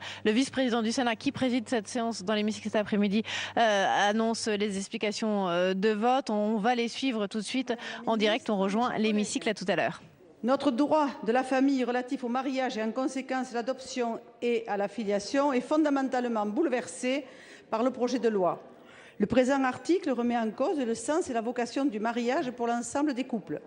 Or, au nom du principe d'égalité, vous instaurez dans notre droit positif une fiction juridique, celle d'un nouveau principe d'égalité entre les personnes qui passe par la suppression de la référence au sexe biologique. En conséquence, le projet de loi supprime les mots « mari » et « femme » du Code civil et les remplace par les mots « époux » ou « conjoint » article 75. Madame la ministre, vous avez indiqué, pour moi, une civilisation a des fondements et des principes. Parmi eux figure celui de l'égalité. Estimez-vous que ce principe s'appliquera aux enfants qui seront privés délibérément de leur père ou de leur mère, aux enfants qui ne pourront établir leur filiation paternelle ou maternelle, s'inscrire dans une généalogie? Je voudrais me mettre à la place, je ne voudrais pas plutôt être à la place d'une enseignante qui aura dans la maternelle des enfants qui lui poseront la question « Pourquoi moi je n'ai pas de papa? Pourquoi mon petit copain il en a deux? Et pourquoi mon autre copain il en a un ?» Eh bien, à la place de l'enseignante, je pense qu'elle sera particulièrement gênée. Parce qu'il y en a un qui en aura un, l'autre en aura deux, et puis il y en a un qui n'en aura pas du tout. Je suis désolée, si c'est ça l'égalité, merci. Tout ce que vous permet le cadre juridique du mariage, vous allez donc en priver certains enfants. En fusionnant dans un même article deux mariages, on abolit à l'évidence le sens et la finalité de l'institution du mariage. En obligeant chacun à rentrer dans ce nouveau modèle de mariage, on instaure une vision uniforme et statutaire de la société. Alors une société ouverte, au contraire, doit être au contraire ouverte, savoir cultiver et proposer plusieurs modèles. Tout à l'heure, on vous proposait, outre le mariage, l'union civile. C'est pourquoi je demande la suppression de l'article 1er. Merci. Merci. Monsieur le Président Hyest. Merci, Monsieur le Président. Tout d'abord, je ne suis pas une autorité particulière. J'essaie de réfléchir aux règles de droit, comme chacun d'entre vous. Simplement, j'ai une petite expérience, n'est-ce pas? Alors, mais ce n'est pas être une autorité. Tout d'abord, Monsieur Michel, je me permets de vous dire que la vision que vous avez de la famille dans le passé, moi, je vais vous aussi donner mon témoignage. Moi, j'appartiens à une famille nombreuse. C'est ma fierté. C'est ma fierté. Et je crois que si la France a aussi eu des hommes et des femmes qui se consacraient à leur famille, eh bien, c'était quand même important. Alors aujourd'hui, ça n'a plus d'importance. On fait famille, on fait famille. Je ne sais pas ce que ça veut dire. Il y a des familles. Et ce n'est pas parce que il y a des familles qui ont... D'ailleurs, on peut très bien avoir des enfants, vivre en couple longtemps, et puis ne pas se marier. Le meilleur exemple étant donné par le président de la République. Alors c'est franchement... ben oui. Et donc, je ne pense pas que... Non, mais il n'y a pas de problème particulier. Pourquoi fait-on un problème particulier pour les couples homosexuels? On sait très bien qu'il y a des tas de formes, j'allais pas dire de famille, mais d'exercice de l'autorité parentale surtout. Et il y a des situations extrêmement diverses. Mais quand même, moi, je demeure absolument convaincu que si on ne garde pas la famille dans sa définition qui est depuis toujours, on va continuer à détruire la famille. Si c'est ce qu'on veut, il faut le dire. Puisqu'on nous dit, de toute façon, ça n'a aucune importance. D'ailleurs, on nous dit aussi l'altérité sexuelle n'a aucune importance. Il faut d'autres principes. Moi, personnellement, je suis convaincu que c'est dangereux. Et que, Monsieur Michel, vous dites, mais non, c'est pas grave. On donne simplement la possibilité aux couples homosexuels, d'ailleurs aux homosexuels, de faire comme les autres, de rentrer dans le rang, parce que c'est ça que vous nous avez dit. Ben nous, on vous propose aussi, par l'union civile. Mais si vous commencez à toucher à la filiation, toucher à la famille, moi je vous dis que c'est extrêmement dangereux. Et vous savez, quand on commence à toucher à ces institutions qui sont millénaires, ben je pense que la société se détruit petit à petit. Et moi, franchement, par conviction, ce n'est pas du droit, mais je pense qu'il y a l'humanisme que je défends ne permet pas de faire n'importe quoi. Et c'est pourquoi je voterai l'amendement du doyen Gélard, parce que je pense vraiment qu'on va trop loin. Merci. Monsieur François Trucy.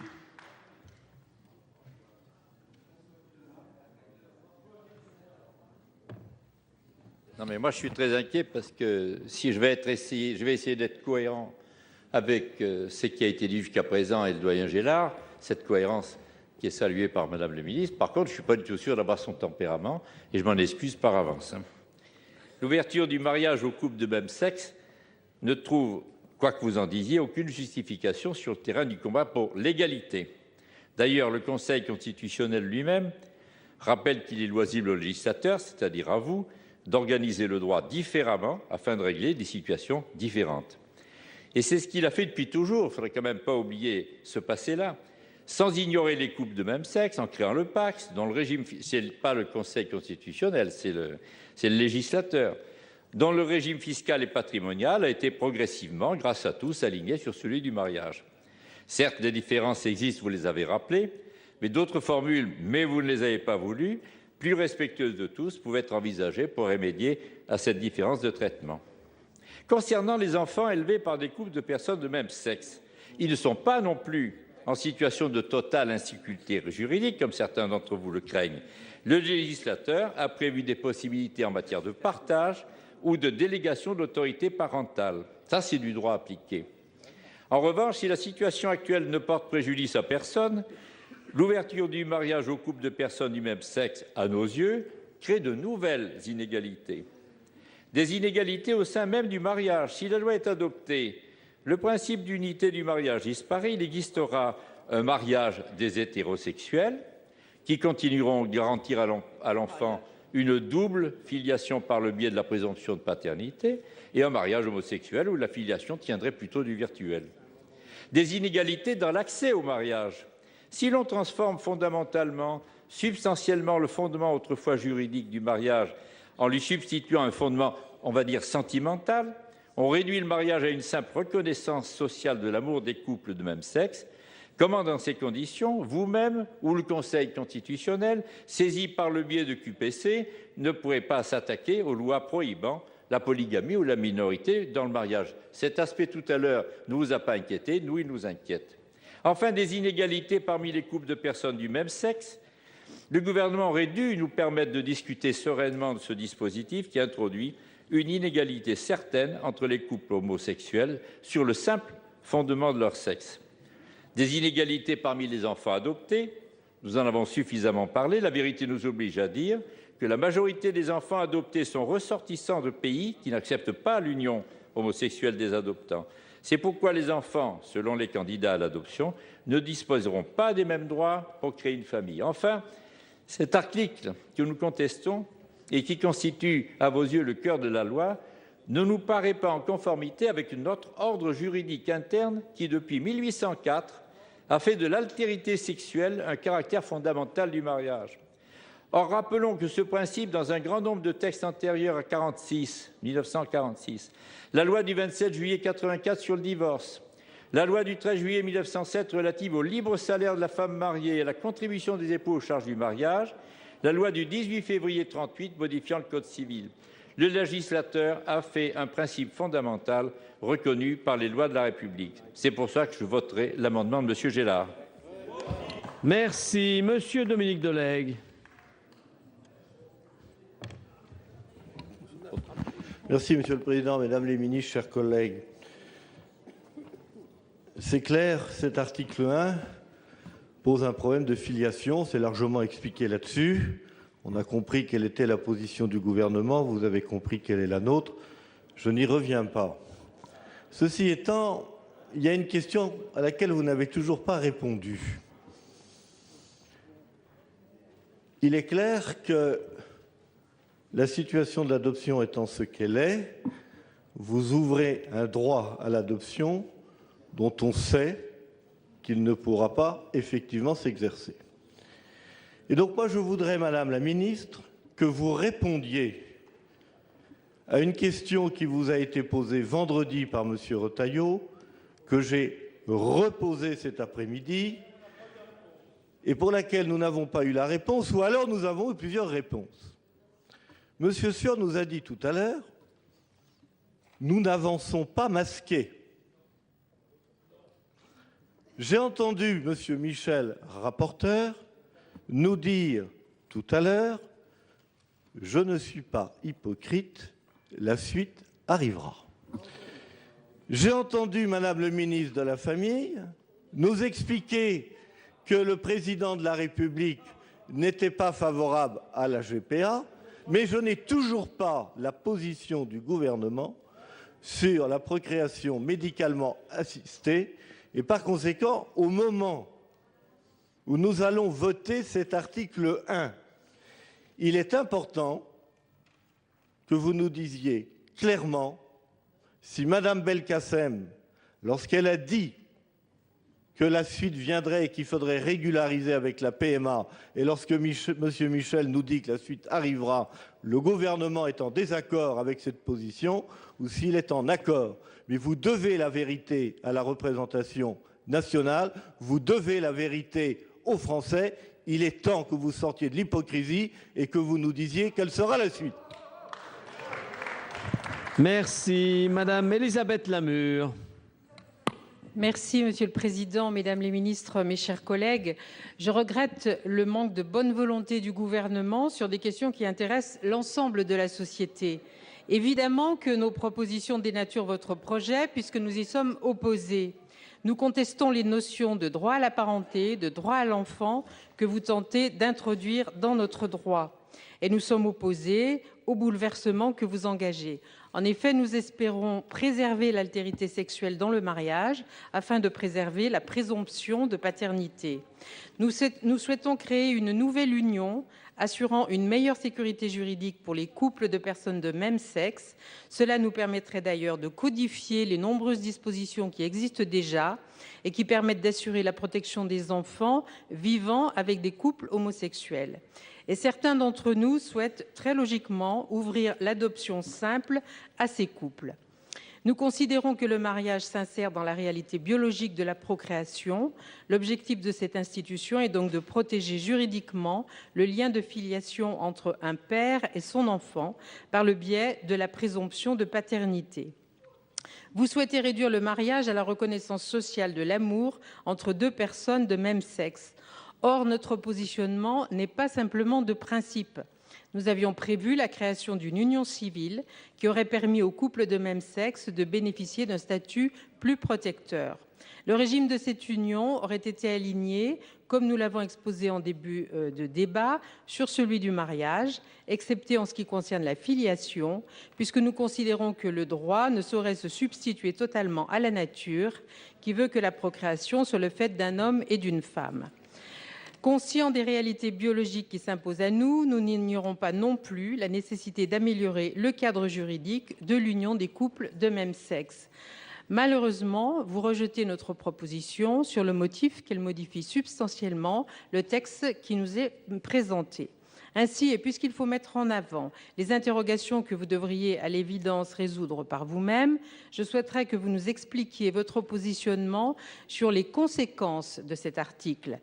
En ce qui concerne la dilution de la présomption de paternité, qui se voit fortement fragilisée par l'instauration d'une parenté virtuelle, en ce qui concerne la PMA, voire la GPA, qui en réalité constitue la suite logique du cheminement que vous tracez, et enfin en ce qui concerne l'égal accès des enfants à une famille, qui devrait être l'une des préoccupations majeures de ce débat. Je rappellerai, comme beaucoup d'autres collègues avant moi, que beaucoup de pays qui ouvrent l'adoption à des couples français le font notamment sur la base de leur situation matrimoniale. Certes, cette position peut vous déplaire, elle n'en constitue pas moins une réalité. Merci. Monsieur Philippe Bas. Allez, on revient quelques instants dans la salle des conférences à côté de l'hémicycle avec Jean-Jacques Hyest, sénateur UMP, ancien président de la commission des lois ici au Sénat. Bonsoir, merci d'être avec nous. Ça traîne un petit peu en longueur ce soir, monsieur Hyest, non, les débats? Veuillez m'excuser, mais je suis parlementaire depuis 1986. Je pense que le débat se poursuit normalement et que par rapport, il n'y a pas de blocage, il n'y a pas mais on défend des arguments et chacun doit pouvoir s'exprimer aussi sur un sujet qui est quand même important. Les sénateurs, le groupe UMP ici au Sénat n'a pas déposé 5000 amendements comme à l'Assemblée nationale, mais quelques 200 qu'il défend, amendement par amendement, avec vigueur. Bien sûr, parce que c'est notre rôle de dire d'abord que nous ne sommes pas d'accord avec le texte, et on a fait d'autres propositions. On va débattre sur l'article 1er, qui est bien sûr important, puisque c'est l'article qui ouvre la possibilité de se marier à des personnes homosexuelles. Mais après, il va y avoir tout ce qui concerne la filiation, tout ce qui concerne l'adoption, etc. Donc ça, je crois que ce sont des sujets qui sont aussi importants. Vous pensez que la bataille va être importante sur ce thème de la filiation et de l'adoption, des articles, des amendements qui vont arriver, je pense, à partir de mercredi maintenant en séance ou peut-être mardi soir? Tout dépend de la rapidité du vote de l'article 1er. Ensuite, on attaquera un certain nombre d'autres questions que soulève ce texte. Vous avez l'air assez satisfait de la stratégie de l'UMP, qui arrive quand même à peser sur les débats, à les faire traîner, pas dans le sens péjoratif du terme, mais en tout cas, avoir un débat assez approfondi sur ces questions-là. Ce qui me frappe quand même, c'est que la majorité est muette, complètement muette. Oui, vous avez compris, pour une seule et bonne raison, c'est qu'ils ne veulent pas ralentir les débats et aller le plus vite possible. Ils ralentissent puisqu'il y a des scrutins publics à chaque fois. Parce qu'ils ne sont pas assez nombreux dans l'hémicycle. Donc ils ne sont pas mobilisés, ils ne croient pas leur texte, alors que nous combattons vigoureusement ce texte. Ou alors parce que la gauche, ici au Sénat, pense que le vote sur l'ensemble du projet de loi est déjà acquis? Ça, c'est ce qu'on verra le moment venu. Oui, vous pensez qu'il y a encore un certain suspense ici au Sénat? Moi, je ne dis jamais avant quand le texte peut être voté. Peut-être d'ailleurs, y a-t-il des arguments qui peuvent peser pour un certain nombre de nos collègues?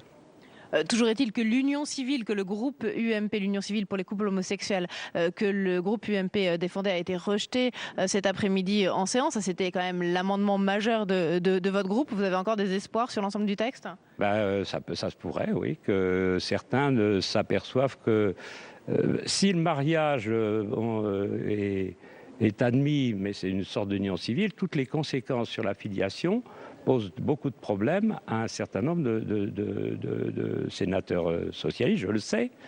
Et j'ajouterais en plus que les déclarations à la fois du président de la commission des lois qui dit « touchons pas aux autres questions », mais en fait, si on ne touche pas aux autres questions, on va pas... Les autres questions, c'est quoi? C'est la PMA, la GPA, c'est ça? Évidemment. Hein, mais si on ne touche pas à ces autres questions, de toute façon, le législateur ne peut pas dire simplement « je règle ce problème-là et ensuite j'arrête ». C'est pas vrai. D'ailleurs, il y a d'autres pays qui ont dit, par exemple, c'est le Portugal, on fait un mariage civil, mais pas d'adoption. L'Allemagne, il y a un partenariat civil, mais pas d'adoption.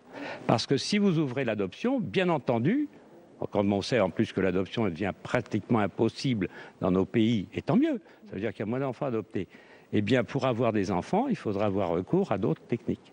Vous ne pensez pas, Monsieur Hyest, quand même que, in fine, sur le vote concernant l'ensemble du projet de loi, on ne va pas retrouver le bon vieux clivage gauche-droite et que ça va être un vote avant tout politique plutôt que sur le texte? Ah non, je pense que franchement, alors probablement y a-t-il des valeurs communes d'un côté de l'hémicycle et de l'autre côté de l'hémicycle, mais vous avez vu qu'il y a certains de nos collègues qui sont des libéraux, très libéraux, dans tous les domaines, qui vont voter le texte.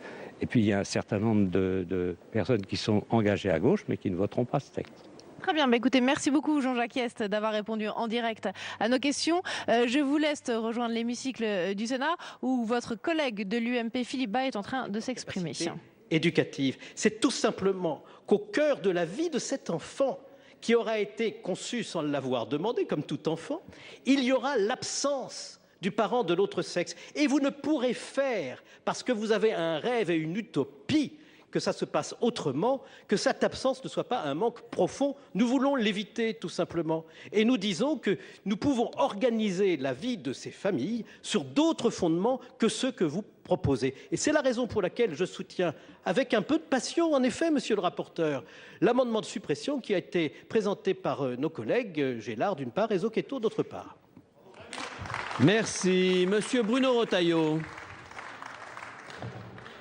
Oui, Mesdames les ministres, Monsieur le Président, chers collègues, Madame la ministre déléguée, je voudrais revenir sur vos propos parce que tout à l'heure, les arguments que vous nous avez fournis sont finalement autant d'arguments que nous contestons d'ailleurs à la vision de ce projet.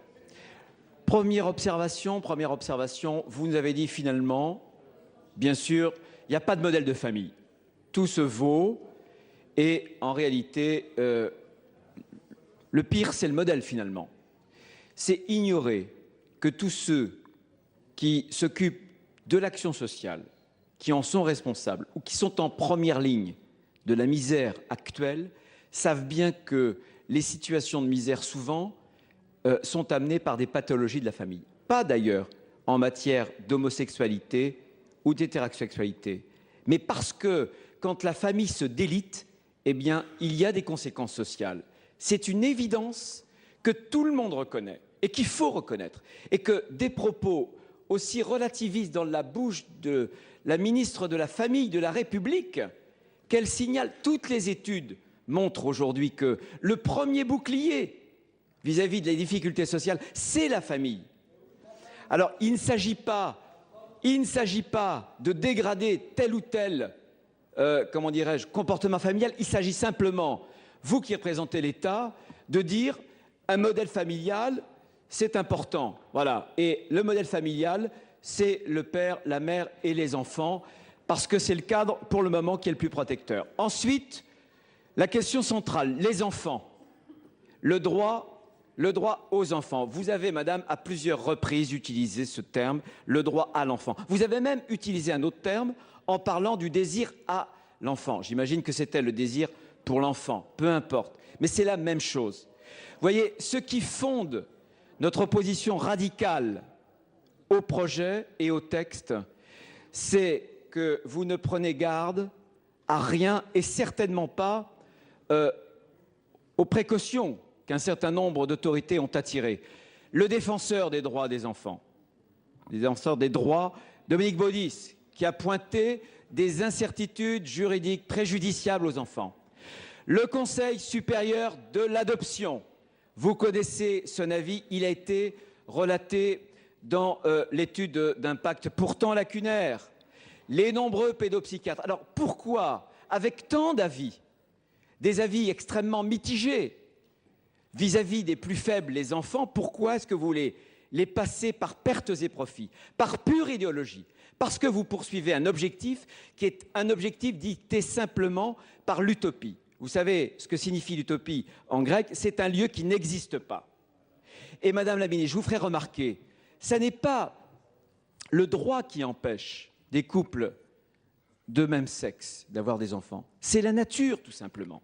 Et un moment ou un autre, nous le montrerons dans le cours du débat, vous serez confrontés, certes, il y a l'adoption, mais vous verrez bien que l'offre d'adoption, malheureusement, vous aviez aussi parlé l'autre jour d'offre d'adoption, sera insuffisante et qu'il faudra recourir à d'autres moyens. Alors, au point où nous en sommes du débat, je voudrais, Madame la garde des Sceaux ou Madame la ministre déléguée, avoir enfin une réponse à la question que je vous ai posée vendredi soir.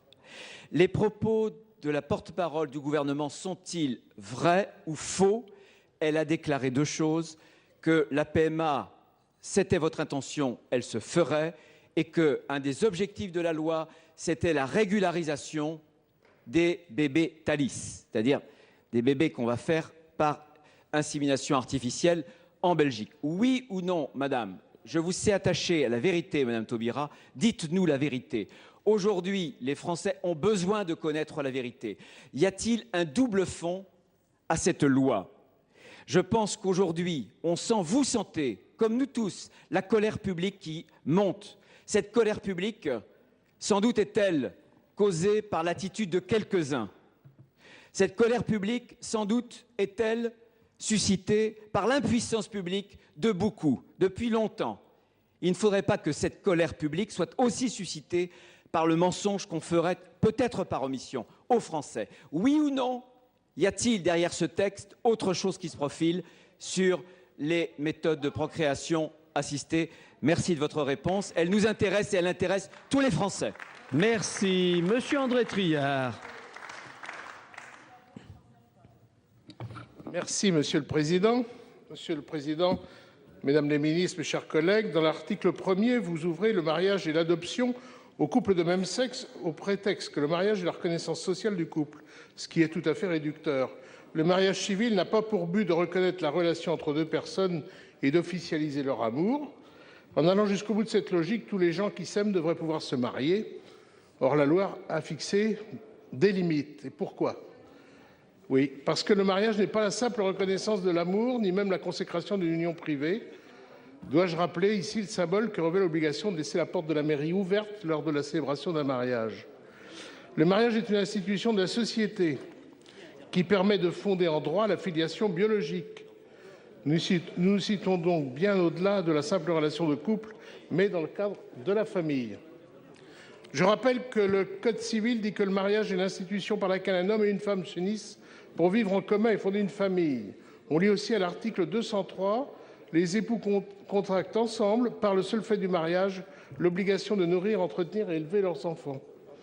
Je tiens à le souligner, la question n'est pas celle de la capacité des personnes homosexuelles à aimer, elle est celle de l'institutionnalisation, de la codification par la loi d'une structure familiale nouvelle.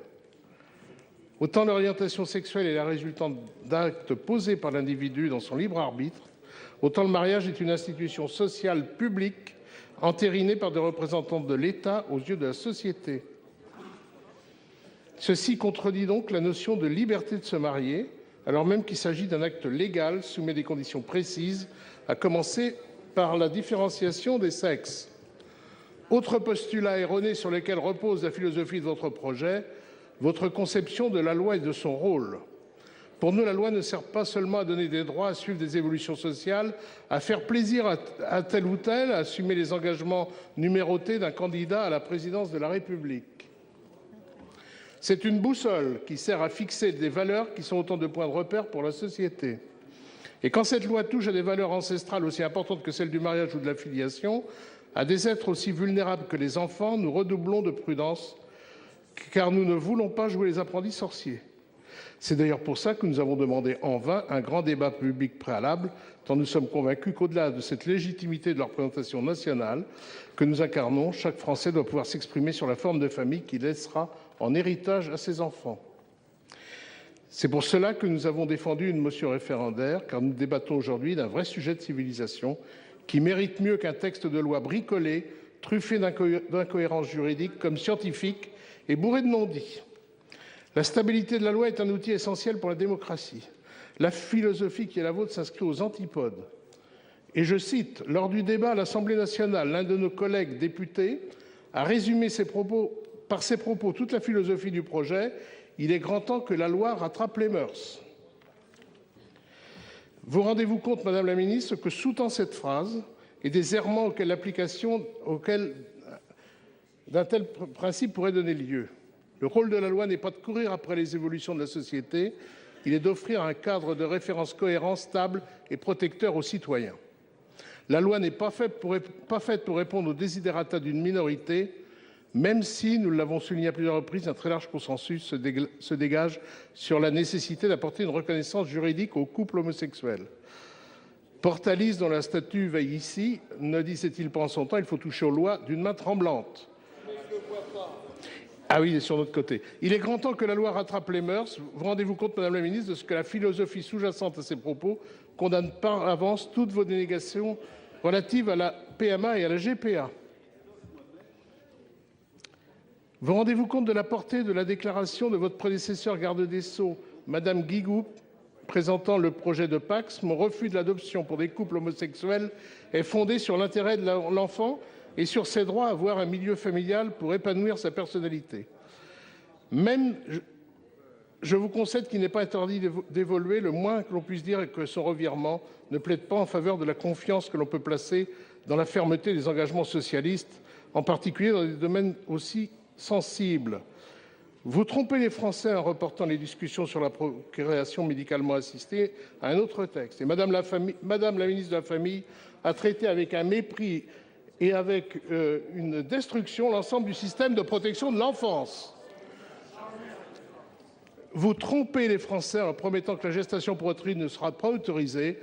Le premier pas vers la GPA en a d'ailleurs été franchi avec votre circulaire, Madame. La nécessité supposée de prendre en compte la situation particulière des enfants nés selon de tels procédés est une argutie. Ces enfants sont instrumentalisés par ceux-là même qui ont provoqué la situation pour satisfaire leurs revendications d'adultes.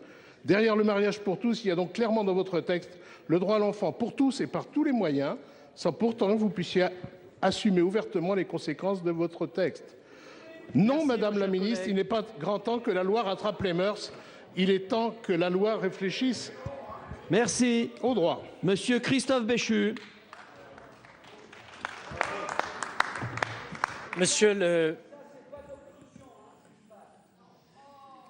Président, Madame. On a connu déjà. Monsieur le Président. Vous avez la parole et vous seul. Monsieur le Président, Madame la Garde des Sceaux, Madame la Ministre, mes chers collègues. Cet article 1er est la clé de voûte du projet de loi qui nous est soumis. Consacrer quelques minutes à expliquer ce que peut être une position de vote ou à exprimer l'opinion qui justifie une position dans cet hémicycle me semble, compte tenu de l'importance de cet article, aller de soi. J'ajoute que les amendements qui ont été déposés, à la fois par le doyen Gélard et par le président Zocchetto, proposent de supprimer purement et simplement cet article, ce qui, au moins en termes de cohérence par rapport à ceux qui suivront et qui profitent de n'en enlever qu'une partie, ont au moins le mérite de la clarté. Ce projet de loi sur le mariage pour tous, finalement, de quoi nous parle-t-il? Et je vais emprunter les mots d'un autre. S'agit-il d'une question de sexualité? La réponse est non. Chaque adulte est libre de son orientation et de ses pratiques sexuelles dès lors qu'elles sont consenties et non violentes. S'agit-il d'un nouveau contrat entre deux personnes? La réponse est non. Le PACS existe depuis 1999, même s'il pourrait être amélioré sans doute. S'agit-il de permettre une reconnaissance sociale de l'amour? La réponse est encore non. Le mot amour ne figure pas dans le Code civil. Et heureusement, car il faudrait alors en vérifier la réalité. Je cite toujours: un officier d'état civil ne demande jamais aux futurs époux s'ils s'aiment. Il le constate souvent, et c'est tant mieux, mais il faut ajouter qu'on peut s'aimer toute une vie sans se marier. S'agit-il d'une question de filiation et donc des enfants? La réponse est oui, car le mariage entre deux personnes de sexe différent présuppose une filiation biologique. Ces mots, mes chers collègues, ce sont ceux de Bernard Poignant. Et ce sont des mots qui ne datent pas d'il y a 10 ans, qui datent de l'année 2012. Je n'ai pas été chercher des extraits du journal officiel qui datent des débats sur le PACS, il y a 10 ans. J'ai été chercher des propos publics qui ont moins d'1 an dans leur expression.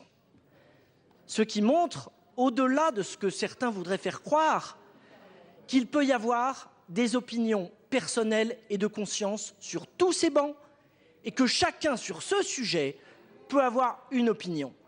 Pour dire les choses de manière encore plus claire, mes chers collègues, ce que je n'apprécie pas dans la manière dont se déroulent les débats, c'est de vouloir faire croire qu'il y aurait d'un côté toutes celles et tous ceux qui, parce qu'ils refuseraient ce projet de loi, s'inscriraient dans une homophobie honteuse ou avouée, franche ou larvée.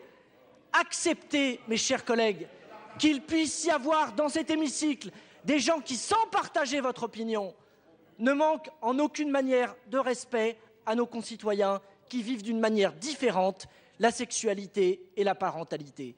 Alors oui, cet article 1er, il est effectivement au cœur du dispositif. Et vous avez, monsieur le rapporteur, monsieur Michel, dit tout à l'heure que le rôle du législateur, c'était de dire la vérité.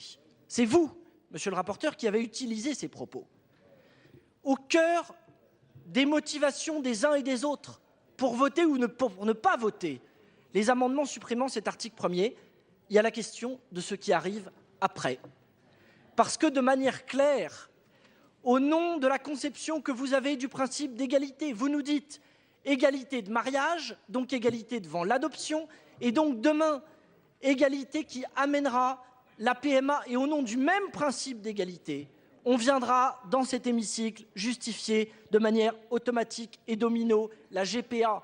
À partir de ce moment-là, la clarté de l'édifice législatif mérite d'être présentée pour que chacun puisse voter en son âme et conscience. En ce qui me concerne, la démonstration du doyen Gélard et du président Zocchetto m'ont convaincu et je voterai ces amendements de suppression. Merci, monsieur Pierre Bordier.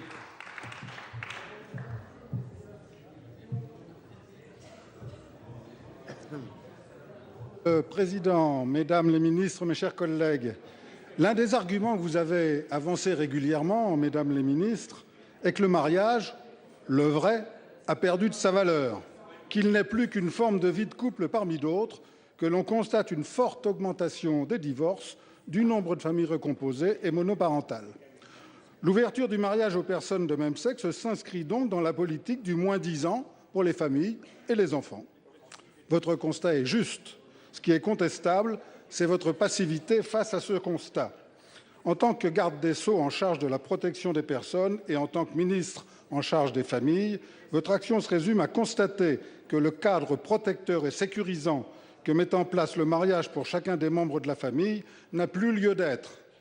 Il revient à dire que les enfants s'épanouissent aussi bien dans les familles désunies ou recomposées que dans celles où les parents restent unis et engagés. Il revient à prendre comme prétexte la souffrance des enfants dont les parents se séparent dans le divorce pour dévaloriser l'institution du mariage. Votre devoir, en tant que ministre, n'est-il pas plutôt de vous attaquer aux causes des divorces qui entraînent tant de souffrances pour les adultes et les enfants. Le champ des mesures à mettre en œuvre relève de nombreux domaines, à commencer par l'éducation des jeunes à l'engagement, pour finir par la mise en œuvre de mesures fiscales appropriées. Sauf à penser que les fragilisations conséquentes à l'instabilité des familles et aux séparations sont sans effet sur la société dans son ensemble. Sauf à penser que les jeunes d'aujourd'hui, adultes de demain, n'aspirent plus à cette forme d'engagement profond à laquelle ils aspirent dans le mariage, ce qui revient à mépriser leurs souhaits et leur capacité à s'engager dans la durée. Le cadre protecteur mis en place par l'institution du mariage entre deux personnes de même sexe l'est non seulement pour la famille, mais aussi pour la société tout entière. Il est corrélatif à l'engagement pris par l'homme et la femme unis dans le mariage devant la société. Il s'agit d'un engagement social. En tant que législateurs, nous devons donc d'encourager le service social qu'il rend. Quel est son sens? La dimension familiale du mariage, incluant la perspective de la transmission de la vie, s'agissant donc de l'enfant, il est acquis pour tous que pour se construire et se développer harmonieusement, il a besoin de cette sécurité très étroitement liée à son environnement familial. La responsabilité d'un gouvernement est d'encourager les situations qui garantissent au mieux cette sécurité et génèrent le maximum de stabilité. Nul doute que la structure la plus favorable est bien celle du mariage entre deux personnes de sexes différents, conscientes de l'engagement qu'elles prennent devant les enfants et la société, et l'une vis-à-vis de l'autre. Nous espérons que dans le cadre du prochain projet de loi sur la famille, vous saurez, Mesdames les ministres, aller au-delà du constat d'échec pour proposer les dispositions propres à redonner un élan à cette institution protectrice. Elles devront être à la hauteur du service public que rend cette institution, qui articule dans le domaine personnel et patrimonial les droits et devoirs des époux entre eux et à l'égard des enfants à venir. Concernant le texte de loi dont nous débattons, la vraie question que l'on doit se poser est bien sûr celle-ci. Est-ce un progrès de civilisation, comme vous l'avez considéré, Madame la Ministre, que la remise en cause du cadre juridique et social qui structure la société et la filiation depuis des siècles? Pourquoi le menacer alors qu'il doit être consolidé, comme je l'ai évoqué ci-dessus? N'y avait-il pas d'autre voie pour organiser juridiquement les liens entre les personnes de même sexe? Vous êtes-vous vraiment posé toutes les questions quant aux conséquences de son remplacement par un nouveau référent, la volonté contractuelle des individus, quelle que soit leur orientation sexuelle? Le contrat relevant de la liberté des individus, comment poser les limites à ne pas dépasser dans l'exercice de cette liberté, dans le souci du respect de celle de l'autre? Notre République ne doit-elle pas veiller à ce qu'un individu ne fasse pas primer son propre intérêt sur celui de l'autre? Comment définir et aboutir au bien commun? Peut-il y avoir une vie en société sans repères partagés? La source de la transmission de la vie n'en est-elle pas un? Le droit de la famille porte-t-il une valeur symbolique? Ne doit-il pas poser des repères partagés par tous? La course réitérée au droit à, qui semble prendre le pas sur le droit de, est-elle compatible avec le modèle de notre République une et indivisible? En effet, ne risque-t-elle pas d'être une source de multiplication des communautarismes, à l'inverse de la recherche du bien commun? C'est pourquoi je demande la suppression de cet article 1er qui, au contraire de valoriser le mariage comme cadre protecteur de la famille et des enfants, en supprime la condition qui est l'altérité du couple qui s'unit dans le mariage. Bravo. Merci, Mesdames les ministres, mes chers collègues. Je vais donc suspendre la séance, non sans vous avoir donné lecture de l'ordre du jour du mardi 9 avril à 9h30, questions orales, à 14h30 et le soir, suite du projet de loi ouvrant le mariage aux couples de personnes de même sexe. Mes chers collègues, la séance est levée. Voilà donc pour la séance autour du projet de loi mariage pour tous ce soir ici au Sénat. La séance est levée, elle reprendra sur ce texte demain après-midi à partir de 14h30 puisque le mardi matin est réservé au Sénat aux questions orales posées par des sénateurs aux membres du gouvernement. On va faire un dernier point avec Delphine Girard dans l'hémicycle du Sénat en tribune de presse sur le texte ce soir. Delphine. peut dire, c'est que les débats s'enlisent ici au Sénat. On pensait que l'article 1er allait être voté ce soir. Eh bien, on en est bien loin. L'UMP développe une stratégie d'obstruction en multipliant les prises de parole, les explications de vote. Et après avoir défendu tout l'après-midi sa position contre cet article 1er, elle demande à présent sa suppression. Alors, ça crée une certaine tension dans l'hémicycle. On a pu entendre le sénateur de Paris, David Assouline, dire « vous faites de l'obstruction ». Et puis, il faut dire effectivement que les arguments développés par la droite sénatoriale tournent toujours autour de cette question de la GPA, de la PMA. Le gouvernement avancerait masqué selon la droite. On a beaucoup entendu cette expression cet après-midi. Alors demain, vous l'avez dit, la séance reprendra en début d'après-midi, mais il faudra encore attendre une vingtaine d'amendements qui ne sont pas examinés avant qu'il y ait toutes les explications de vote sur cet article 1er dont le vote se fait définitivement attendre très longtemps ici au Sénat. Voilà Perrine, en tous les cas, merci d'avoir suivi avec nous cette séance. C'est ce qu'on pouvait dire ce soir en direct de l'hémicycle. Merci Delphine. Effectivement, un vote sur l'article 1 qui interviendra peut-être finalement que demain en fin d'après-midi, voire peut-être dans la soirée si les débats traînent encore demain. En tout cas, le vote sur l'ensemble du projet de loi semble maintenant plutôt se déplacer vers la journée de vendredi. C'est ce que m'ont dit plusieurs sénateurs ici ce soir. En tout cas, pour continuer à suivre les débats autour de ce texte mariage pour tous ici au Sénat, rendez-vous demain sur notre antenne à partir de 16h30. Très bonne soirée à tous.